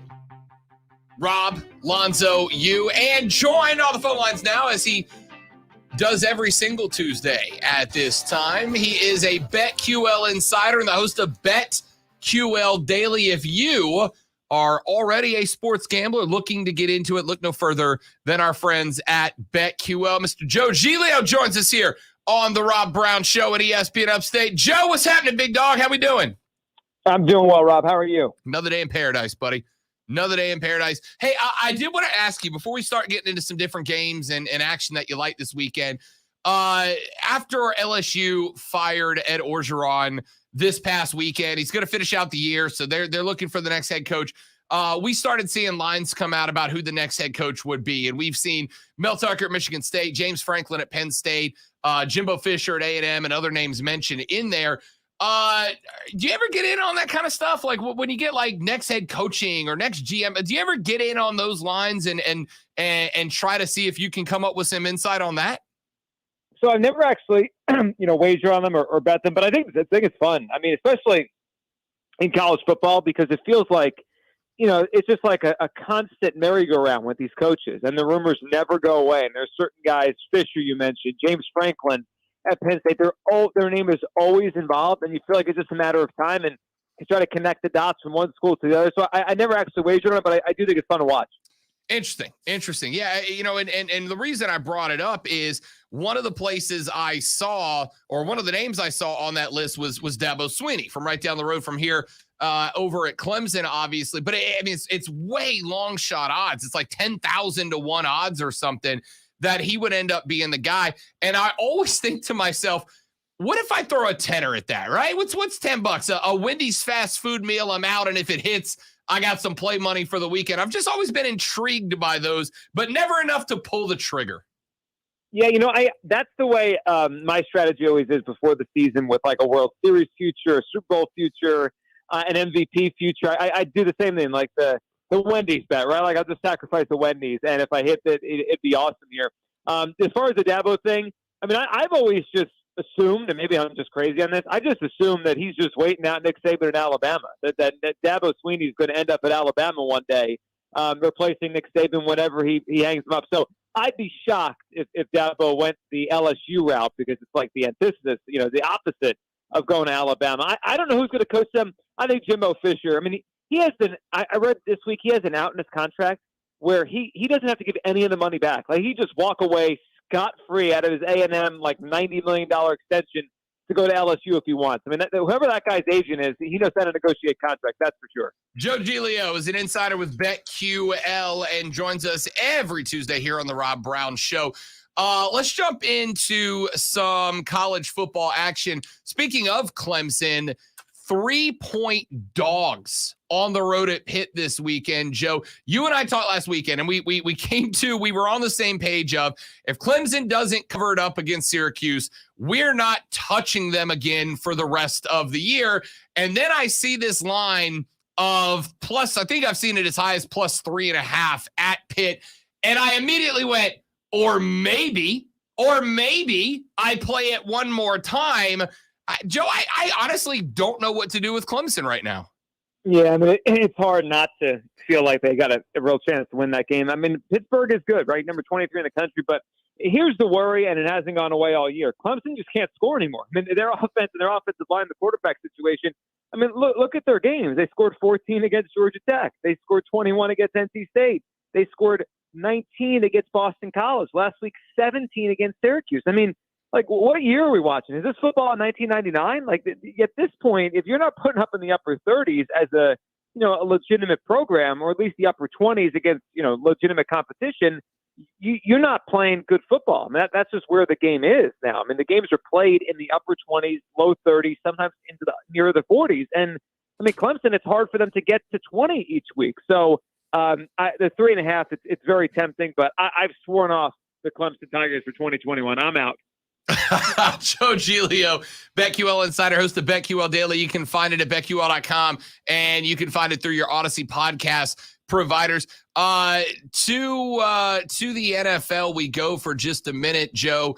And, there's some teams that are really interesting this year. The Kansas City Chiefs were, first losing record since 2014, but then they turn around and all of a sudden it looks last weekend like Patrick Mahomes that we missed is back.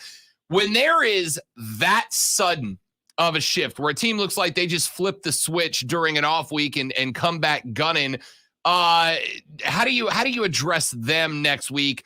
When the line for Kansas City's games look like they're going to start going back to what they've been for the past 3 or 4 years, but I can't help but think they looked very average for 4 weeks and had 1 week where they looked like the Kansas City Chiefs of old. How do you look at lines when a team makes that sudden of a switch?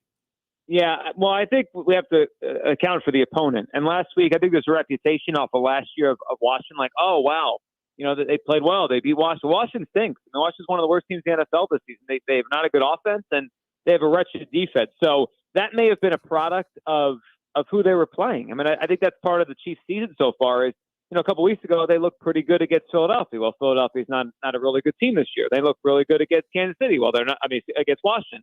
Well, they're not a really good team. They went and played Buffalo, they played the Chargers, and they didn't look as good. And they played the Ravens. They didn't look as good. So I think the level of competition is really important to try to figure out what they are if they're turning a corner.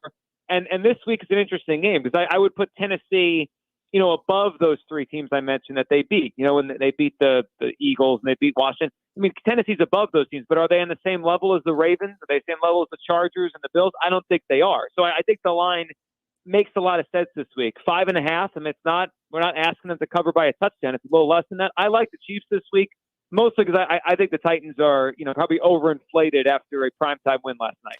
Talking to Joe Giglio, BetQL Insider. Joe, anything that stands out to you? Anything that you do? Well, actually, let me tell you that. Let me talk baseball for just a minute, and then we'll get to your weekend picks. Atlanta back in the back in LA tonight after a travel day yesterday. 2 back-to-back walk-off wins for the Bravos, including one where they came back from behind against Max Scherzer, were able to chase him out of the game late in the game and win on a pair of walk-offs. But now they head back out to the Dodgers.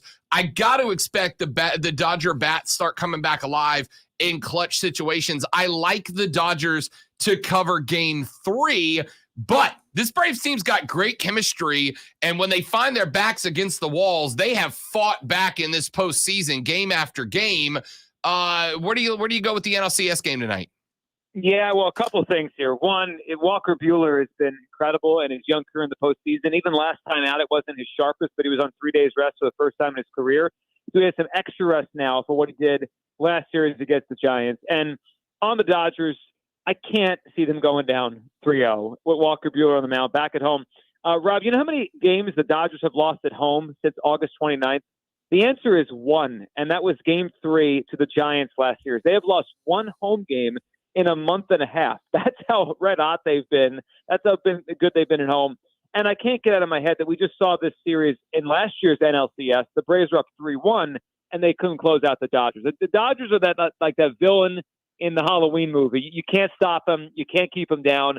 I think this series, they're down 2-0, so the Braves obviously have a real shot, but I'm not ready to write off the Dodgers. I like them a lot tonight. ALCS on the other side, Boston has just become dynamite at the dish. 3 grand slams from this team. Same total of grand slams for the entire regular season out of Boston. I got to think I'm hitting the over on every Red Sox game until the season's over, right? You should. I hit the over last night at 9, and I like the Red Sox in the series. As soon as Lance McCullers went down, it was really odd to me. It didn't get much publicity. Lance McCullers is the best pitcher the Astros have, and he had an MRI. He has an issue with his forearm, and they left him off the roster for the ALCS. And as soon as I saw that, I just, I kind of looked at the series, and this is not a 5-game series, it's 7. I just said, how do the Astros have enough pitching to get through this? And so far, their pitching has been a disaster. They're sending Greinke out there tonight, and he's not the Zach Greinke he used to be. He just doesn't have the same kind of stuff. He had a really bad end of the season, and he's just been crushed this year. 30 home runs allowed. So you factor that into Fenway Park and the way the Red Sox are hitting. I like Boston. They have a better manager. They have more pitching right now, and their offense is just hitting at a ridiculous level.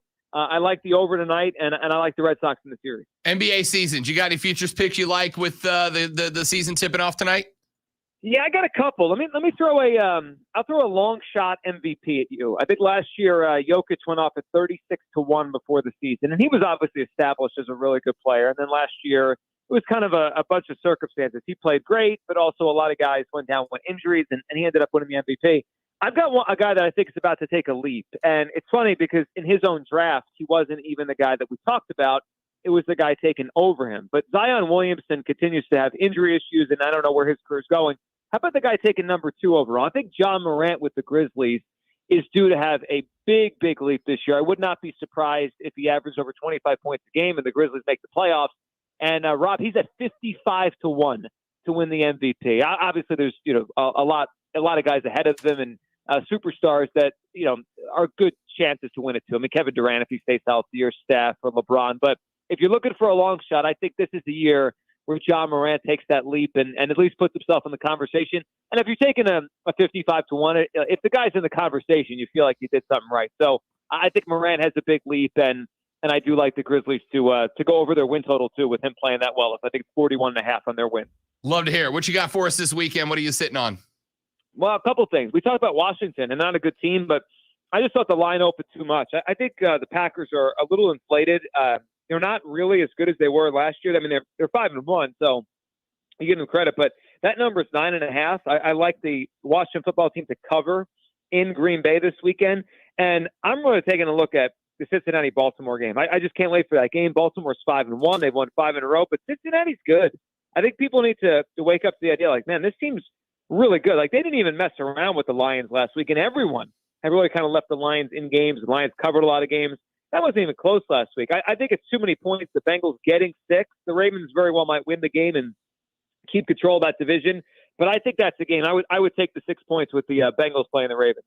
Joe Giglio is a BetQL insider. He hosts BetQL Daily. You can find it at BetQL.com or across the Odyssey platforms. He joins us every Tuesday to give us the looks and the locks that he has. Joe, my man, great to talk to you, buddy. We'll see you next week. Thanks, Rob. Talk next week. You got it. That's Joe Giglio, BetQL insider. We come back, polish off hour number 2. Then we head to hour 3 on the Rob Brown Show and ESPN Upstate.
Follow your favorite teams. Know when the big plays happen and when the games go final. The ESPN Upstate Score Stream. Get all the high school football scores in one place at ESPNUpstate.com.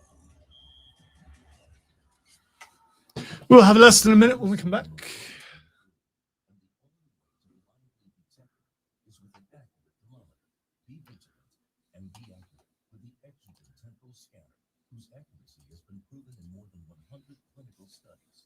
Don't rely on All right, I'm to the point where I may go buy the plywood that I need to buy, take it halfway down the hill, park my wife's vehicle, and then get someone to help me walk it. Because we're just walking it downhill as opposed to going uphill. Because I hate to take that time off to do work and not be able to do work because I can't get the wood down. Yeah. The bridge is getting worse, by the way.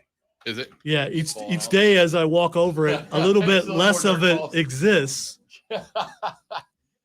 So at some point, it will be safer for me to go down the hill, cross the creek, and then come back up the hill. If I'm trying to think of what day I have. If I can find a couple of hours, I don't mind coming to help you carry stuff. Well, I appreciate it. Yeah. But Cameron lives right there. Well, so, true, but I mean, how many pieces of wood are you having to drag down?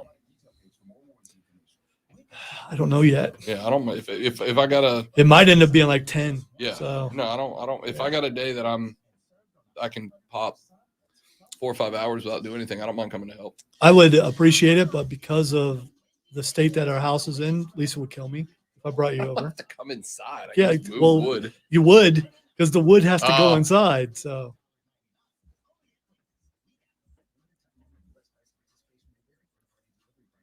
now, when we're done, I mean, then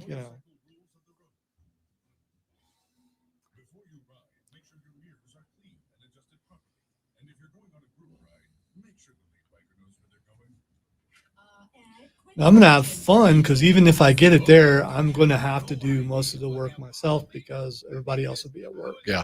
But, I don't mind. I can move a piece of plywood if it's in the house on my own.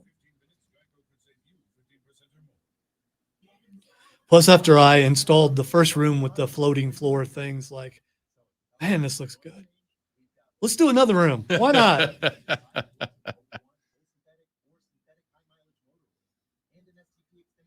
And the office is still holding up, so it's good for her because she can go over there and it's like she's at an office. Then she can go out, close the door, and she's home.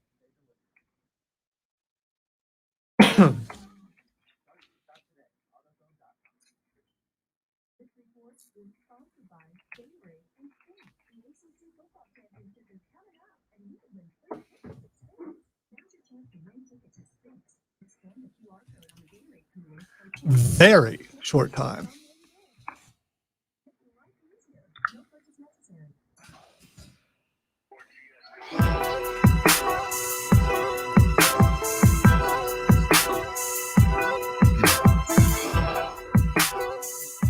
All right, hour number 2 in the books. That hour number 3. Hour. What is going on with me? Hour number 3, the money hour coming up. It's a remix show. Yeah, man.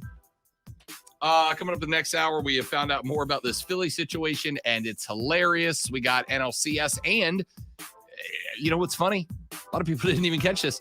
It's opening night of the NBA, people. We got all that more coming up in the next hour of the Rob Brown Show at ESPN Upstate.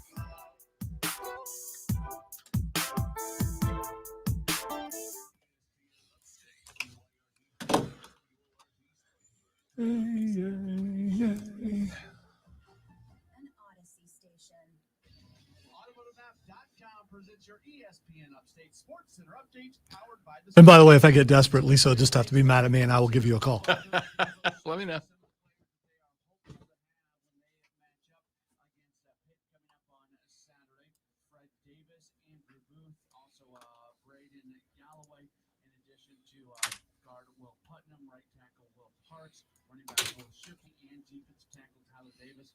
If I did need your help, it might be a good move to ride the motorcycle, by the way. Word. Because not only is it a scenic trip, but you could actually drive Cross the bridge. Yeah, you could.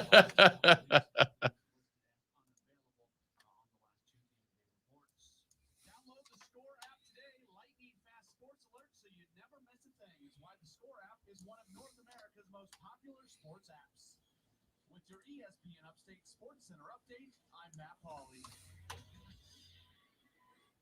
Have you heard the Rob Brown Show? Chris Lewis, president of the Greenville Tri-State. Congratulations to you guys. As if winning a trophy wasn't enough, what you guys have accomplished has been nothing short of impressive just in my short time here in the Upstate. I'm glad to be able to chat with you guys and be a part of it. So congratulations to you as well, Chris. Thanks very much, Rob. We appreciate your support as always. And before we go, real quick, you should get some credit here because John told me that back at UNC, the championship evening, really locked things up for me. So if we can get celebrities like Rob Brown to do things like that, then I'm in. Well, I mean, I'll print that on a T-shirt and wear it around so everybody believes you. Thank you very much. I'm gonna accept that very sarcastic accolade as 100% true. Thank you. If it's on a T-shirt or the internet, it's got to be true, right? It's gotta be true. Hey, Greenville, Spartanburg. Catch the Rob Brown Show weekdays noon to 3 on ESPN Upstate. Keep up to date with every Upstate high school football game in real time with the ESPN Upstate score stream at ESPNUpstate.com. Set up a profile, create your feed, and follow your favorite teams. Know when the big plays happen and when the games go final. The ESPN Upstate score stream. Get all the high school football scores in one place at ESPNUpstate.com. Morning. And check this out. For an official Rob Brown lockdown. Represent Big Green. Yeah. Unfiltered sports talk manufactured locally for the Carolinas. This is the Rob Brown Show. Yeah. Only on ESPN.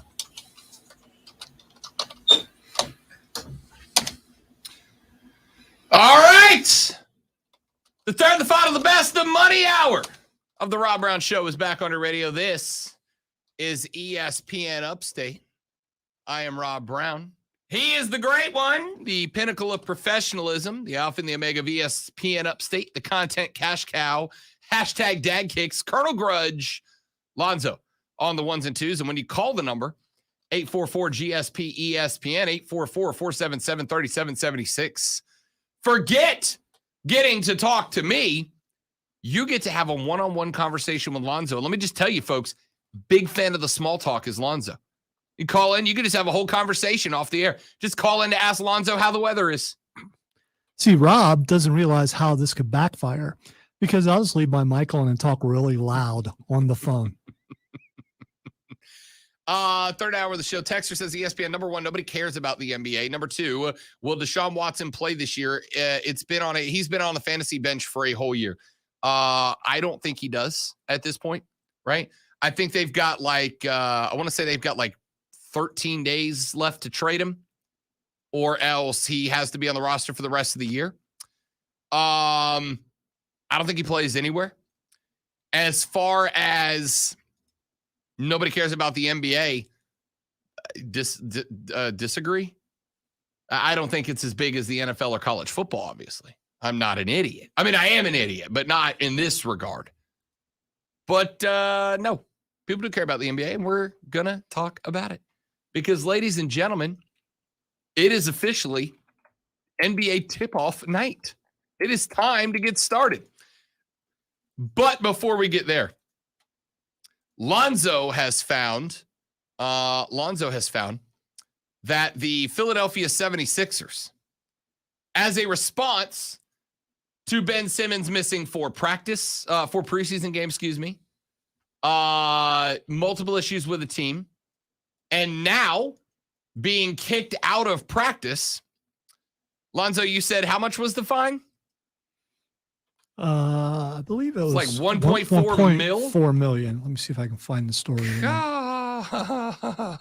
Lee, $1.4 million.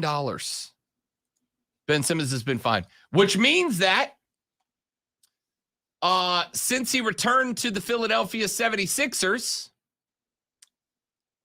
Ben Simmons has now made $0.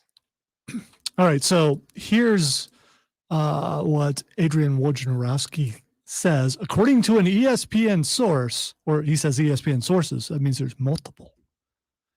The 76ers have fined Ben Simmons $1.4 million for his absence from 4 preseason games, which is $360,000 each. So that's how much he would have made for each preseason game, and levied numerous team fines for missed practices, on-court workouts, and meetings.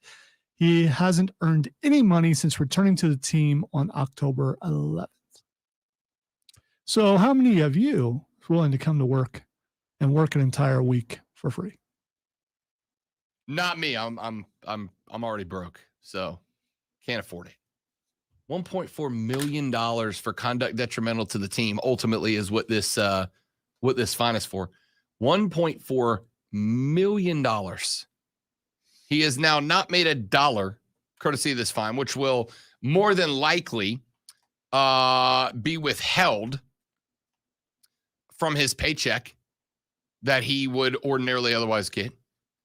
Not great. Not great for Ben Simmons. Not great for Ben Simmons. So anyway. So how's that situation remedied? I mean, is there one? If he comes and apologizes and says, hey, I was wrong. I want to be a part of this team. Is it too late? Is that bridge been burned? I mean, can he salvage his career? I mean, just what happens? Can he salvage his career? Sure. Anybody can salvage their career. Ray Lewis. Anybody can salvage their career. However, there's one of two things that is happening here with Ben Simmons and the 76ers. One of two things. Either one, Ben is now engaged in you ever heard of the sunken cost fallacy? Sounds pretty haughty to me. It's very haughty. It's a very intellectual thing to say. Obviously, it's me. What else do you expect, you know? Sunken cost fallacy is where, and this has happened, Lon. So you ever started doing a home improvement project and you put like a few $100s into it, and then you get to the point where you look at it and it's just like, okay, it's not going to work. But then you're like, I've put so much money into this that I have to keep working at it to figure it out. And the more you figure out, it's just not going to work. You just keep investing more and more and more in it because you're like, well, I'm in for a penny, in for a pound. I put so much effort into this that to just stop means I wasted all of this, even though the end result is failure ultimately. You just keep putting effort, money, time, resources into it because you would say if I quit doing it, I've wasted everything I've put into it so far. I do understand that, but my expectations are never really high because I understand my skill level. But I do get what you're saying. You just defined my career. Thank you. Yeah, that's that. So that's effectively one possibility. The other possibility is Ben Simmons' ego is so big that he thinks that there's a way out of this. He may have banked so much money and wisely kept a hold of it that it doesn't really matter to him. Sure, absolutely. If Ben Simmons has got a good financial advisor, my dude ought to be able to never play another dribble and be just fine, right? Should be just fine. He should have enough money banked that he could retire yesterday and be okay. What did Ed Orgeron say the other day when they were like, are you going right back into coaching? He's like, I think I'm going to take a little break. I think I've got enough money to buy a few hamburgers. That's where Ben Simmons should be if he played the cards wisely. That being said, $200 million, a lot of people with $200 million will do a lot to get another $200 million. You know what I mean? So either Ben Simmons' ego is so big that he thinks that there's a way out of this when there clearly is not, or Ben Simmons is like, well, I've gone so far down this rabbit hole now that if I come out of it, either people are going to laugh at me or there's going to be some other issue, whatever that he sees and how it's going to, I don't know what his issue is. I don't know what his problem is. What I do know is that Ben Simmons has put himself into a spot now where he's the bad guy, even to people like me who 96% of the time take the player's side. Because here's the issue. You know what the number one way to get me as a guy who thinks that players should be empowered? You know what the best way to get me to not feel that way about a particular player is? When the other players turn on him, right? I like Joel Embiid. I like him as a player. I like him as a dude. He's a hustler. Guy went out that series against Atlanta last year. I got to watch him play in the ATL in a playoff game. My dude's out there with like a broken wheel, still gutting it out to try to win that series. Big respect. So when he comes out and opens his presser with, at this point, I don't care about that man, honestly. It's like, all right, well then me either. Then I don't either. If you've managed to turn Joel, I will risk literally my knees for the team Embiid away from you, it is at that point that I'm out too. I got nothing for you, Ben Simmons. Get back out there, run the defensive drills, man. $1.4 million fine. That's woo. NLCS game number 3 is tonight. Atlanta now, after winning a pair, going up 2-0, now go on to the road for 3. This is an interesting one. It's an interesting one. Because the Braves have been the cardiac kids in these playoffs, right? Again, twice they've gone into the bottom of the ninth with a tied score. Twice they figured out a way to walk it off. It has been very impressive. Very impressive. Walker Buehler for the Hill for the Dodgers tonight. Charlie Big Game Morton on the Hill for the ATL. How about these stats? Walker Buehler in the playoffs, 0-1 with a 3.38 ERA. Charlie Morton, 0-1 with a 3.86 ERA. LA comes in as a -177 on the money line as the favorites in this game. The over-under set at 7.5. And I got to tell you, I'm taking LA to win tonight. Remember, last year, the Atlanta Braves had the Dodgers down 3-1. You remember what happened in that series? The Dodgers walked them off in Game 7. I am enjoying this run from the ATL. In fact, earlier I was on the old Facebook, and the Facebook memories popped up, and my memory from today, last year, was a tweet about the fact that I had once again committed one of the great blunders in life, which is allowing an Atlanta team to convince me that they were ready to turn the corner.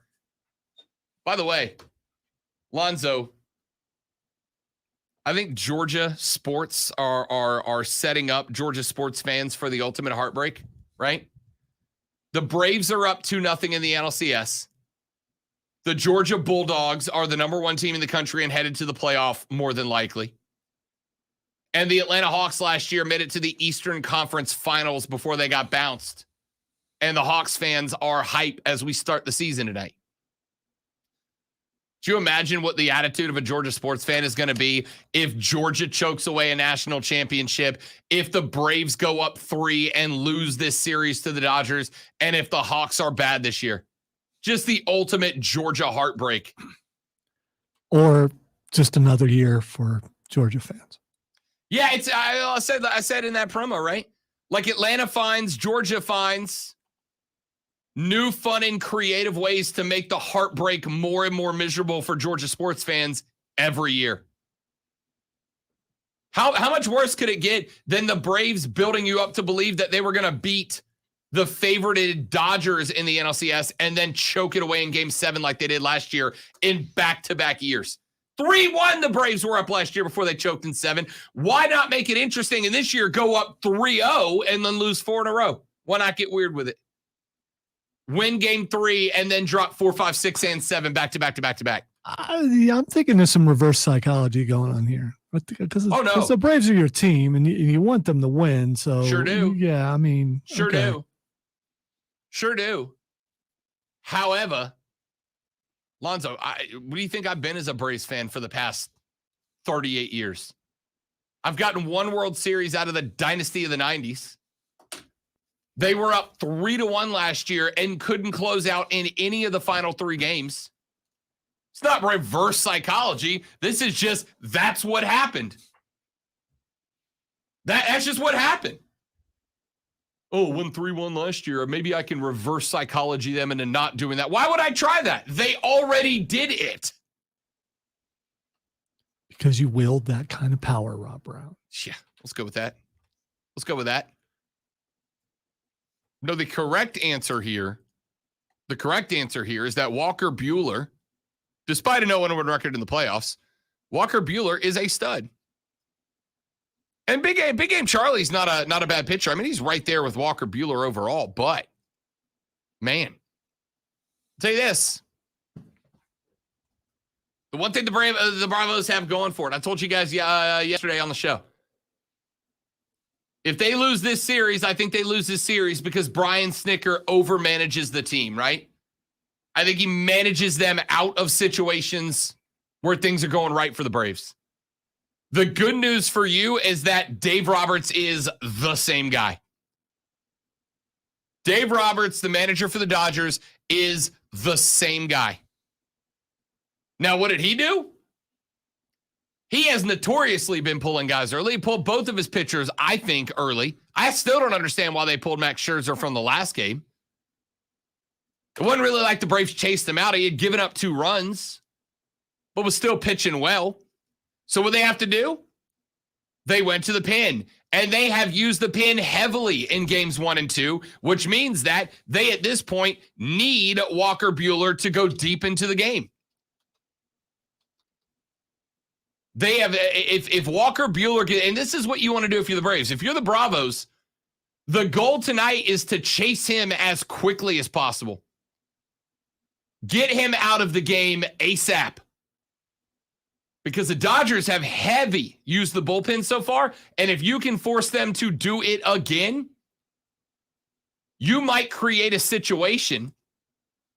Where they just run out of arms. They got to run a guy on a day's rest in game 4.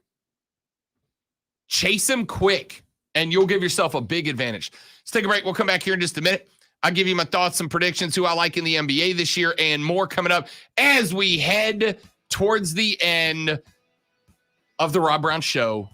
Like, just for today, not like the end. Just the end. Yeah, that was kind of foreboding. As soon as I said it, I'm it's like, yeah, that's dark. There was regret in your voice. It was like, oh no. It's the end of the Rob Brown Show for a Tuesday on ESPN Upstate.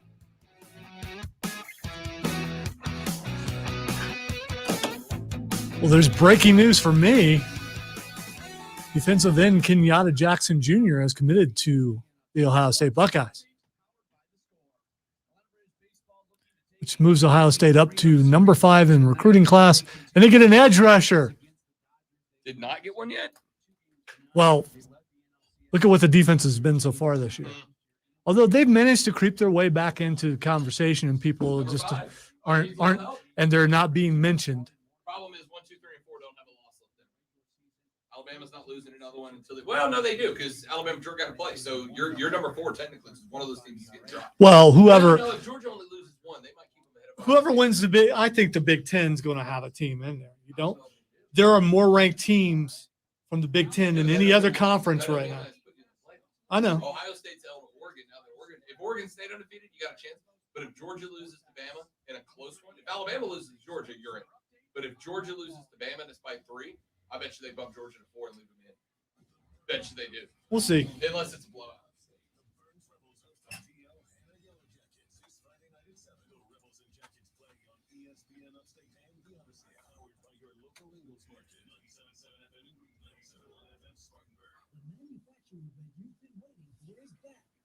Tech 2021 is taking place October 26th through the 28th at Greenville Convention Center.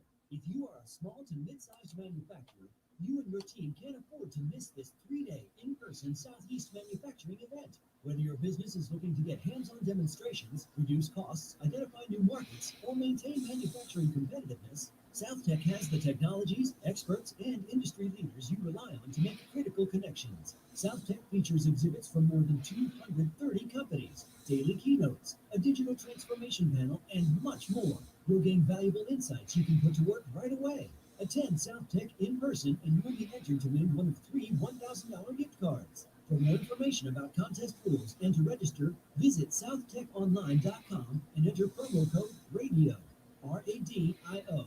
That's southteconline.com, promo code RADIO. See you there. Listen to Kelvin. What he's about to say could change your life. I'm 6'2" and I was about 290. I lost weight fast. I trimmed down. Now I'm about 235. I'm probably at about 190, maybe 10% body fat. I lost probably at least 60 pounds in probably 3.5, 4 months. My hair's coming back, skin looks better, obviously gaining muscle, my muscle health is coming back. Thank you for providing an awesome product, somebody who actually has and does what they say they will. That's awesome. That's great, Kelvin. Losing that belly fat in less than 4 months is outstanding. Since 2004, Andro 400 has been changing men's lives, like Kelvin, and can help you lose belly fat, gain energy, and improve your lifestyle. We guarantee it. Go to andro400.com for more true testimonials, before and after photos, and special discounts. Only available on andro400.com. andro400.com. Relax on and off the field with Founders Federal Credit Union. With services like Founders Online and Founders App, you'll enjoy all the perks of a big bank with local personalized service. If you're looking for low rates, look to Founders. I don't see Clemson has another one going on the transfer portal. Really? Yep, safety. To see if you qualify for membership. Services require credit evaluation. Terms and conditions apply. Founders Federal Credit Union is federally insured by NCUA. At Ingles, we're proud to partner with so many athletics organizations to bring you the very best of everything sports have to offer. And we're also proud to bring so many great game day options to you crazy fans out there, like the best meat in town, fresh produce, ice cold beverages, and more. Whether you're loading up for that road trip or preparing for the homestand, we've got you covered. Ingles, low prices, love the savings. The climate crisis is here. Time slipping away to the worst effects of global warming. Hosted by me, Molly Wood, How We Survive dives deep into the economics, the tech, and the human stories behind those solutions. From billionaires trying to monopolize lithium mines to business rivalries so fierce that one CEO was dragged off a plane by federal authorities. How we survive, following the money to the end of the world, because our survival might depend on it. Listen on Odyssey and everywhere you get your podcasts. For the ones who know safety isn't a catchphrase, it's a culture. And the ones who help make sure everyone makes it home safe. For the safety-minded who watch everyone's back. The Frankie Valley concert has been canceled. Were you going to the Frankie Valley Absolutely was. concert? Were you? Courtney went to it last year. Said it was good, but it's clearly just an old Frankie Valley lip syncing his old songs. I guess you won't be able to say, "Oh, what a night." Late September back in '63. When have people ever really thought about what that song's talking about? Now I have to look up the lyrics. He didn't even know her name.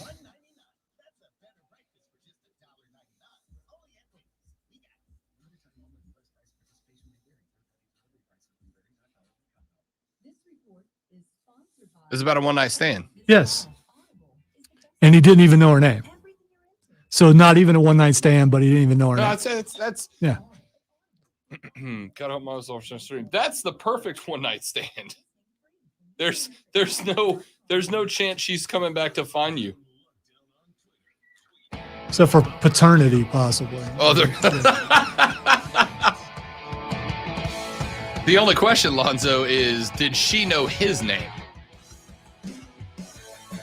If he was in the band at the time, she might have. Because we're not close.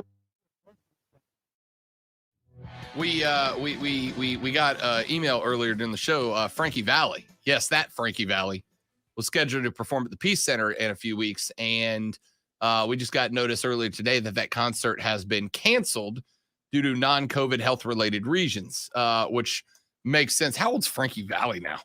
Could be what is. It goes 78. So Frankie Valli in his tour, he is 87 years old. Wow, I was only off by a decade. Frankie Valli is that show has been canceled. If you were one of the one person listening outside of me who was going to this concert. Anyway, Lonzo said, well, I guess you're not going to say, oh, what a night. And then he said, you ever thought about what that song's about? To which I went and read the lyrics and realized, it's 100% about a one night stand, right? But it's another one of those songs that came out when it did. And because it's happy and it's kind of, that people don't really look at the lyrics, and considering, well, nowadays you can get away with anything, but what they actually got away with talking about at the time when that song came out. So I looked it up and I love the line, didn't even know her name. And I said, Lonzo, I hope my mom's not still listening. That's the perfect one night stand, right? If you're going to have a one night stand, the point is to walk out of there with no attachment to it. And then Lonzo said, unless she knows your name. Said, if you don't know, there's no chance it comes back. And Lonzo says, unless it's with a paternity test.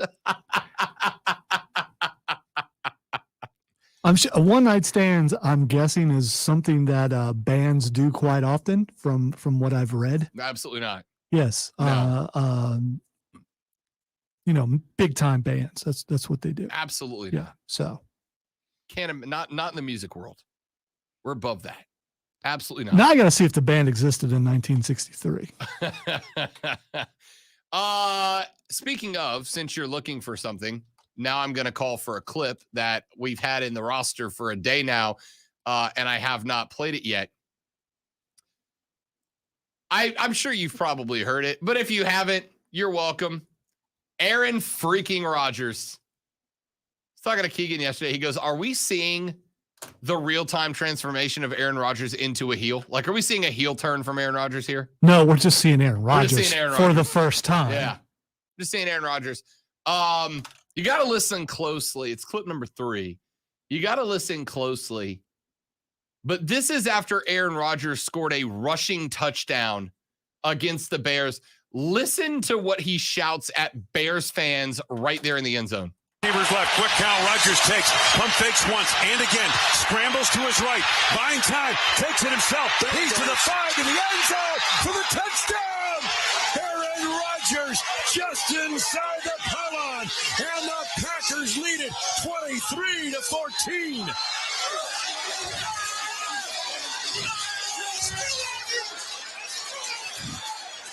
Aaron Rodgers beating a pair of Bears to the end zone. I still own you. I still own you. The Bears finally start feeling good about their team. Justin Fields is the future. The defense is playing well. I still own you, says Aaron Rodgers. I still own you. Dude, I love this guy. I love this guy. I don't know where the line gets drawn between players I like and players I hate based on their smack talk, right? I think it's awesome. And the fact that he's opening up everything. By the way, the Four Seasons started in 1960, which means 1963 that sang about in the song. They were a band. She knew who he was. What a very special time for him. Yes. Could have been for her. As he remembers. Yeah. What a night. I don't know where the line gets drawn between players I like because of smack talk and players I dislike because of smack talk. Yeah, so Aaron Rodgers says this and people are loving it. Who was it? Kirk Cousins? You like that? How you like that? And people I love that. But most people made fun of that. No one's making fun of what Aaron Rodgers here's said. the thing. Here's the thing. If you're going to say, I still own you, you know what you have to do? You have to own them, right? Kirk had a good game. How you like that? Not a lot, Kirk. It was one, dog. You better drop 4, 5, 6 seasons on a chump before you start talking about how you own him, right? Like you got to do that for a minute before he said Aaron Rodgers has owned the Bears for like 16 years now. He's owned the Bears. And as he ever so kindly reminded Bears fans at Soldier last Sunday, he still owns them. I caught that moment during the game. I caught that moment during the game, and I don't know, dude. I just loved it. I loved it. I loved the guy. And I think it's because, I talked earlier, we were talking about the Ben Simmons story. I said, I'm a player guy, right? 90%. If there's a dispute between players and management, 96% of the time I'm in the corner with the players. I think it's because I still don't love that the Packers have, let's be honest, screwed Aaron Rodgers over and over, right? Drafting his replacement, not bringing in wide receivers and tight ends to help him, not building the offense around him. The defending NFC MVP can't get a wide receiver in the draft. I think it's because of the fact that they have repeatedly screwed him over that I'm squarely team Aaron Rodgers. And so when A-Rod of the football persuasion, after getting punked by the Saints in week 1, comes back, starts having Aaron Rodgers-like numbers again. Oh, and by the way, somebody tweeted out camera shots from the stands at the end zone. This started after Bears fans, when he ran into the end zone, that whole corner of the stadium unleashed an entire flock of one-fingered salutes at Aaron Rodgers, and he looked up and saw about 4 dozen middle fingers extended his direction. The response of "I still own you," perfectly warranted in that spot. I've seen a clip of him talking about that and specifically pointing out an older woman that was doing that to him, and that's why he ended up responding the way he did. I'm not mad at him for it. For some reason, it's worse when it's when grandma. For some reason, people think when you reach a certain age, you're respectable and you're just a kind older person. And, if you're a punk when you're younger, you're probably just as bad when you're older and you don't care as much. No, you know what my grandma does? My grandma, who is just the nicest old Irish Catholic lady, you know what she does? She goes, "The whole flock." And she puts all her fingers up at once. She says, "The whole flock." That's how she gets away with it. It is my favorite thing. She'll deadpan look and go, "Hey, the whole flock," and just put all her fingers up. It's incredible. I have never heard that before. It's incredible. The first time she did that to me, I was like, "The whole flock of birds. The whole flock. Grandma, are you kidding me?" And now I've stolen it. It's just mine now. Hey, the whole flock. It's hereditary. It's a family tradition. Yeah. There you go. If there's kids in the room, but I need little brother to know how I feel about his latest activity, it's like, the whole flock. I now want that to be my grandmother's legacy in the upstate. So feel free to use it, America. Hey, the whole flock. It's so good. So A-Rod says he saw an older woman giving him the bird. Since then, multiple cell phone pictures of that corner in the end zone post A-Rod touchdown have just shown hordes of Bear fans giving him the old one-finger salute from the sideline, which spurred him to yell, "I still own you." I need the 30 for 30 that's followed Aaron Rodgers around for the last 10 months. I need it. I need to see it. I love it. All right, 844-GSP-ESPN. Text us on the Eagles Market text line at 71307, 71307. When we come back here in just a minute from right now. A list of reasons, according to ESPN writers, that Clemson has been so bad this year. Plus, their solutions to how it can be fixed. I'll give you a couple. We'll respond, see what your thoughts are next on the Rob Brown Show on ESPN Upstate.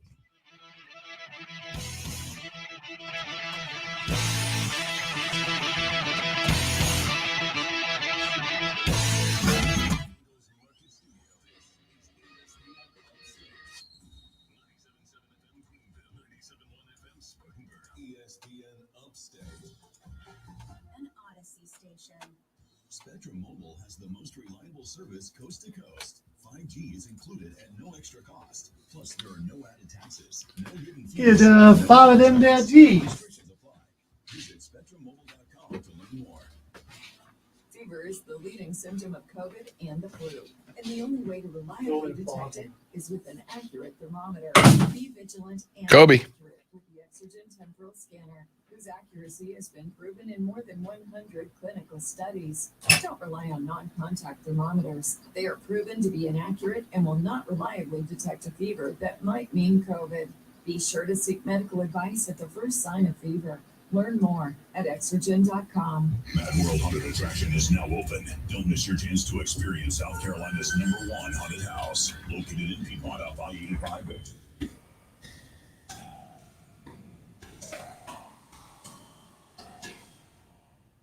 You know there's dust floating around your home? Really? Yeah. Dust starts on hard surfaces like shelves and ceiling fans. And when you walk by, dust starts to move, compromising the quality of the air you and your family breathe. So what do I do? Get Swiffer Heavy Duty Duster. Swiffer Heavy Duty Duster is the fast and easy way to trap and lock dust. Before it gets into the air. Exactly. So you can just...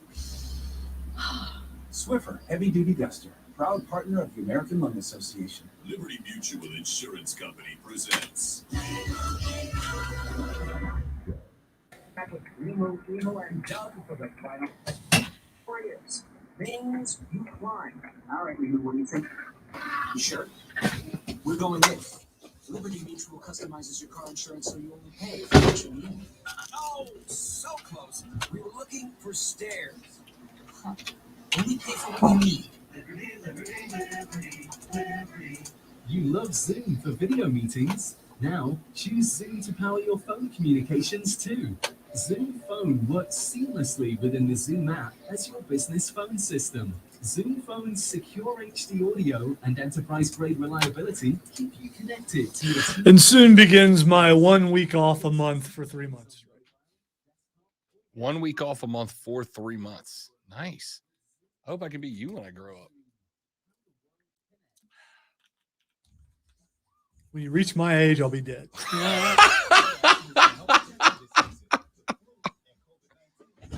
That's not true. I suspect you might be one of those hanger-oners, you know? I hope so. Lonzo being here producing the show at 90. 63 is a goal. To be out? Yeah. Nerdist has a poll up, and they must be having some sort of bracket. Here's one of their choices. It's for Witches Week. Apparently, it's Witches Week. Who's the better good witch, Glinda the Good Witch or Hermione Granger? Hermione Granger. It's not even close. I would say Glinda the Good Witch is a gooder witch. A gooder witch. She's a gooder witch. I would just like to point out that Hermione did some. Glinda's entire thing was to get back a pair of shoes that weren't rightfully hers. I voted Glinda just because most people won't. So you are a contrarian. I No. you eating it. Really? Wow. Shock. No, I believe it's going to be an age thing, and most people my age probably have no idea what Nerdist is. So there's that.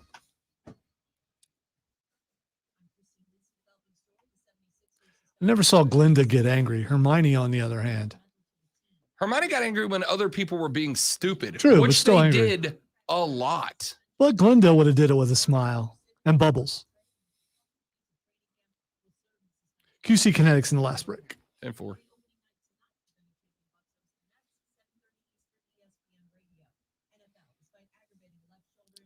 And Hermione, when she was, at least in the movies, when she was a kid, she was kind of a snot. She was haughty, you might say. Haughty. I would Leviosa. say that. I consider being called haughty a compliment. I'll take your word for it. I've never been there. So, I mean, you know.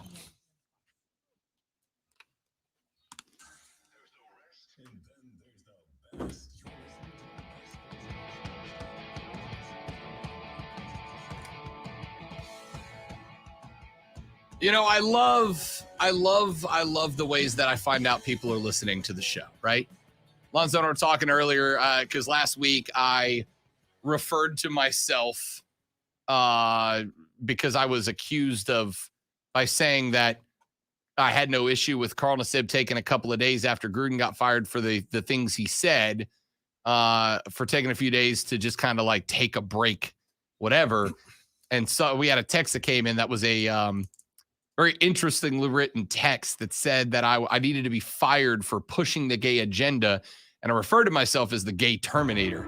Yes, thank you very much. And then, of course, as I was leaving the studio, I was referred to as the gay Terminator by like 4 or 5 different people who thought it was hilarious. And I told somebody that story and they're like, well, did it offend you? And I was like, no, because you know what it means to me when they called me that nickname? It means they were listening to the show, right? It means they were listening to the show. So I told the story a minute ago about told the story about my grandma, who when she is frustrated with someone, she will not raise the 1-finger salute. She will throw all of her fingers and say the whole flock.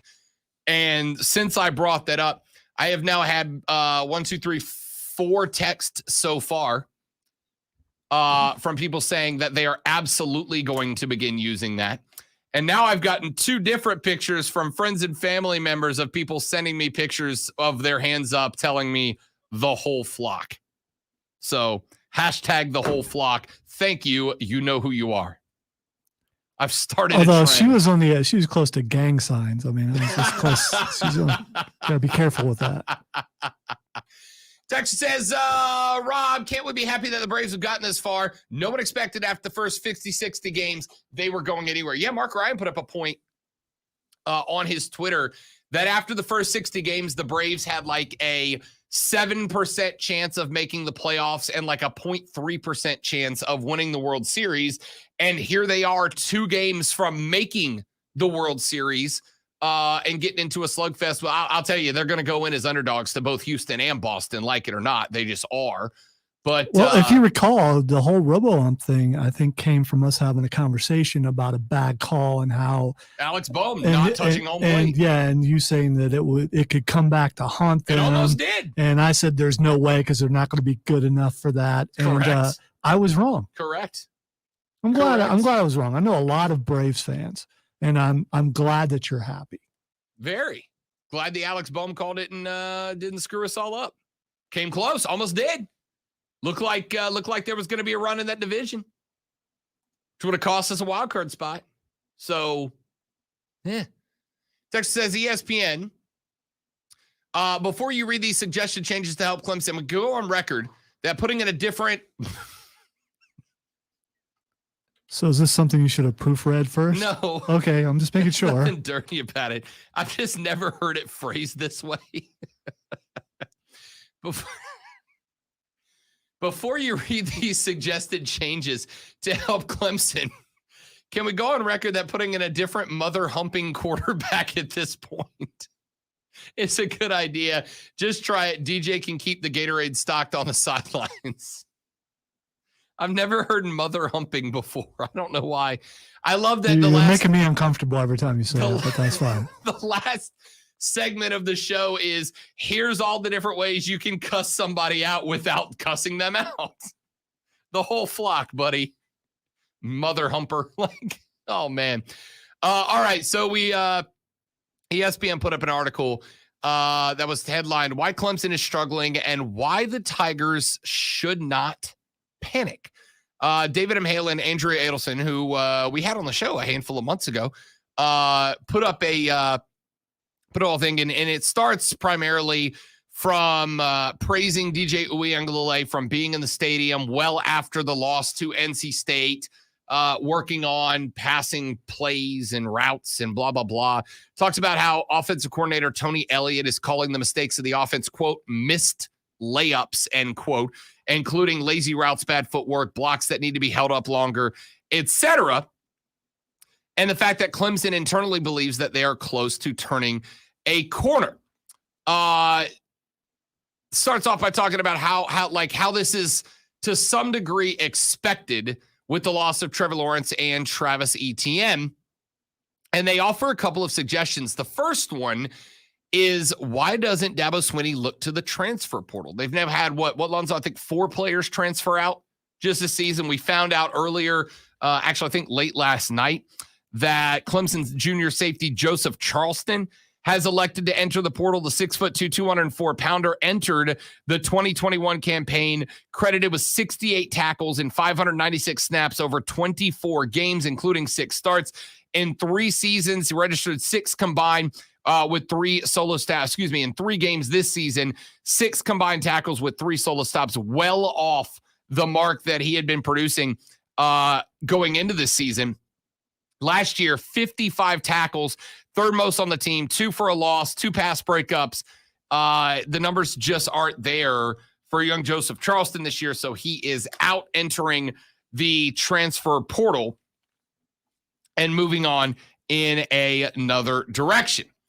So why not look why not look inside, right? Or why not look inside the transfer portal? Why not see if you can find the missing pieces that aren't there? Well, earlier this week, Dabo Swinney was asked what he would do differently if he got to redo the season. And he said, quote, "I wouldn't do anything differently. To add a transfer means I wouldn't have taken one of the kids we have here. You can only sign so many players. We all get 85 scholarships. Should I have gone to the transfer portal to take a veteran over Shipley or Maffa? We lost to Joe Burrow when he was a transfer quarterback in the 2020 college football playoff championship game. So should I have taken Joe Burrow over Trevor Lawrence?" But can we be honest? That's a straw man argument, right? That's a straw man argument. Clemson signed 18 players to the 2021 recruiting class, all high schoolers. The scholarship cap of 85 was expanded for this year for all players because of COVID-19. Clemson has more than a half dozen former walk-ons on scholarship now, too, including 2 of Dabo's sons. Meanwhile, at running back, Swinney has watched 3 former blue chippers leave the program in the past 18 months, ending with, obviously, Lynn J. Dixon earlier this year. That's a direction that they ought to go in. Second option, I hate to say this because I know the whole family mentality, but you got to shake up the coaching staff now, right? Like, don't you? I don't know, Lonzo. I feel like at this point, one of the first solutions you jump at, and I know a lot of people aren't going to love this, but don't you make changes in the coaching staff? Don't you go, okay, we are stale here. And I don't know if it's Tony Elliott or if you start with some position coaches down the line, but there are multiple places we can circle in red and go, the problems are here, here, and here. I think but you got to do something, because this whole premise of we're close to you've been close to turning the corner for 6 weeks and it hasn't happened yet. Yeah, but here's the thing, and I know that some people get upset about loyalty, but Dabo is loyal to his guys. And if he believes this is an anomaly, this is they're just having a year and everything's going to be fine, next year he's not going to do anything. And that's what I think it is. I don't think they get rid of anybody. I don't think they make any changes. I think that they believe a lot of their press clippings that they're just that close to being where they used to be, and I don't think they make any changes. I gotta think at some point you have to make the changes, right? Because you've got every now and then. Not if you come back next year and you have the kind of years that you've been having in the past. Right, but if you don't, because here's the problem: every year that you have a year like this year, Clemson looks less attractive to the top tier recruits that are picking between them in Georgia, them in Alabama, them at Ohio State, right? And it's not a ton of ground that you're going to lose, but you can't afford to lose ground to Nick Saban, to Ryan Day. If Kirby Smart looks like he's got this thing in the right direction too, you can't afford to lose ground to these guys. The further you far behind, the harder it is to catch up, obviously. If you come back next year, you change nothing, and you have another 8-4, 7-5 season, you lose a ton of ground in that direction. I don't think you can afford to if we do better next year. I think you've got to go, we got to do better next year, and you jump start it. I think that's the only option at this point. Let's take a break. Twitter trending topics to wrap it up when we come back. I'm Rob. He's Lonzo. Texter says, ESPN, Rob, you're changing the world. Hashtag the whole flock. I love it. Just a trendsetter, y'all. The Rob Brown Show's on your radio. It's ESPN Upstate. QC Kinetics. And I turned your mic off. I see that.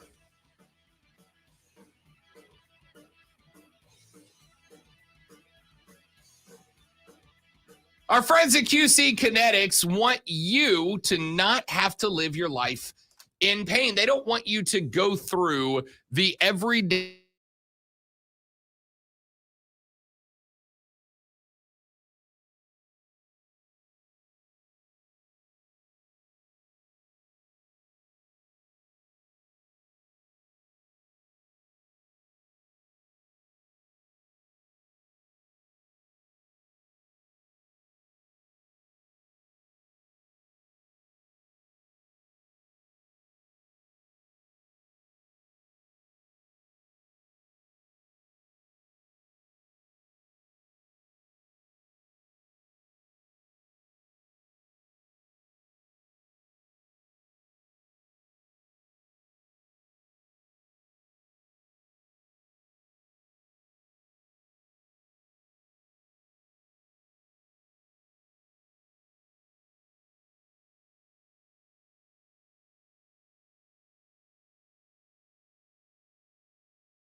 unmute the Yeah, stream. yeah. Okay, I was trying to do that without saying it. That's okay. So yeah, so Kanye is now Ye now. All right, cool. Whatever.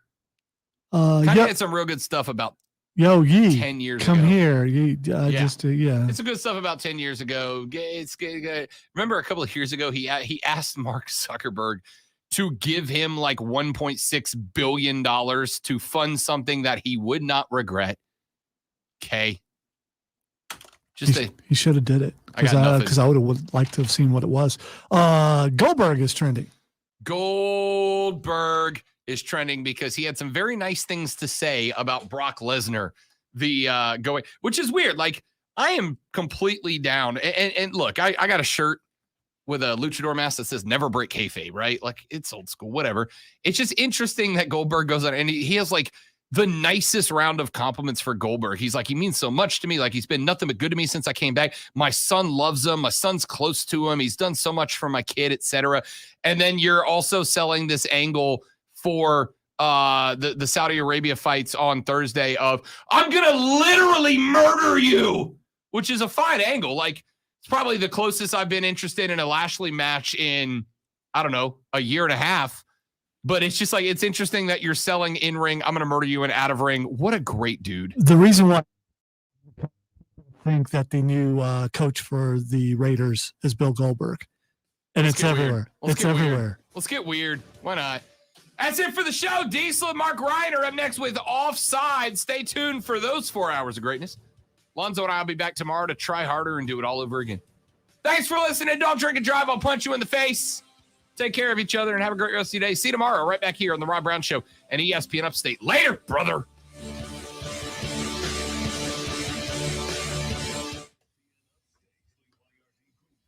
The Twitter pictures are hilarious about the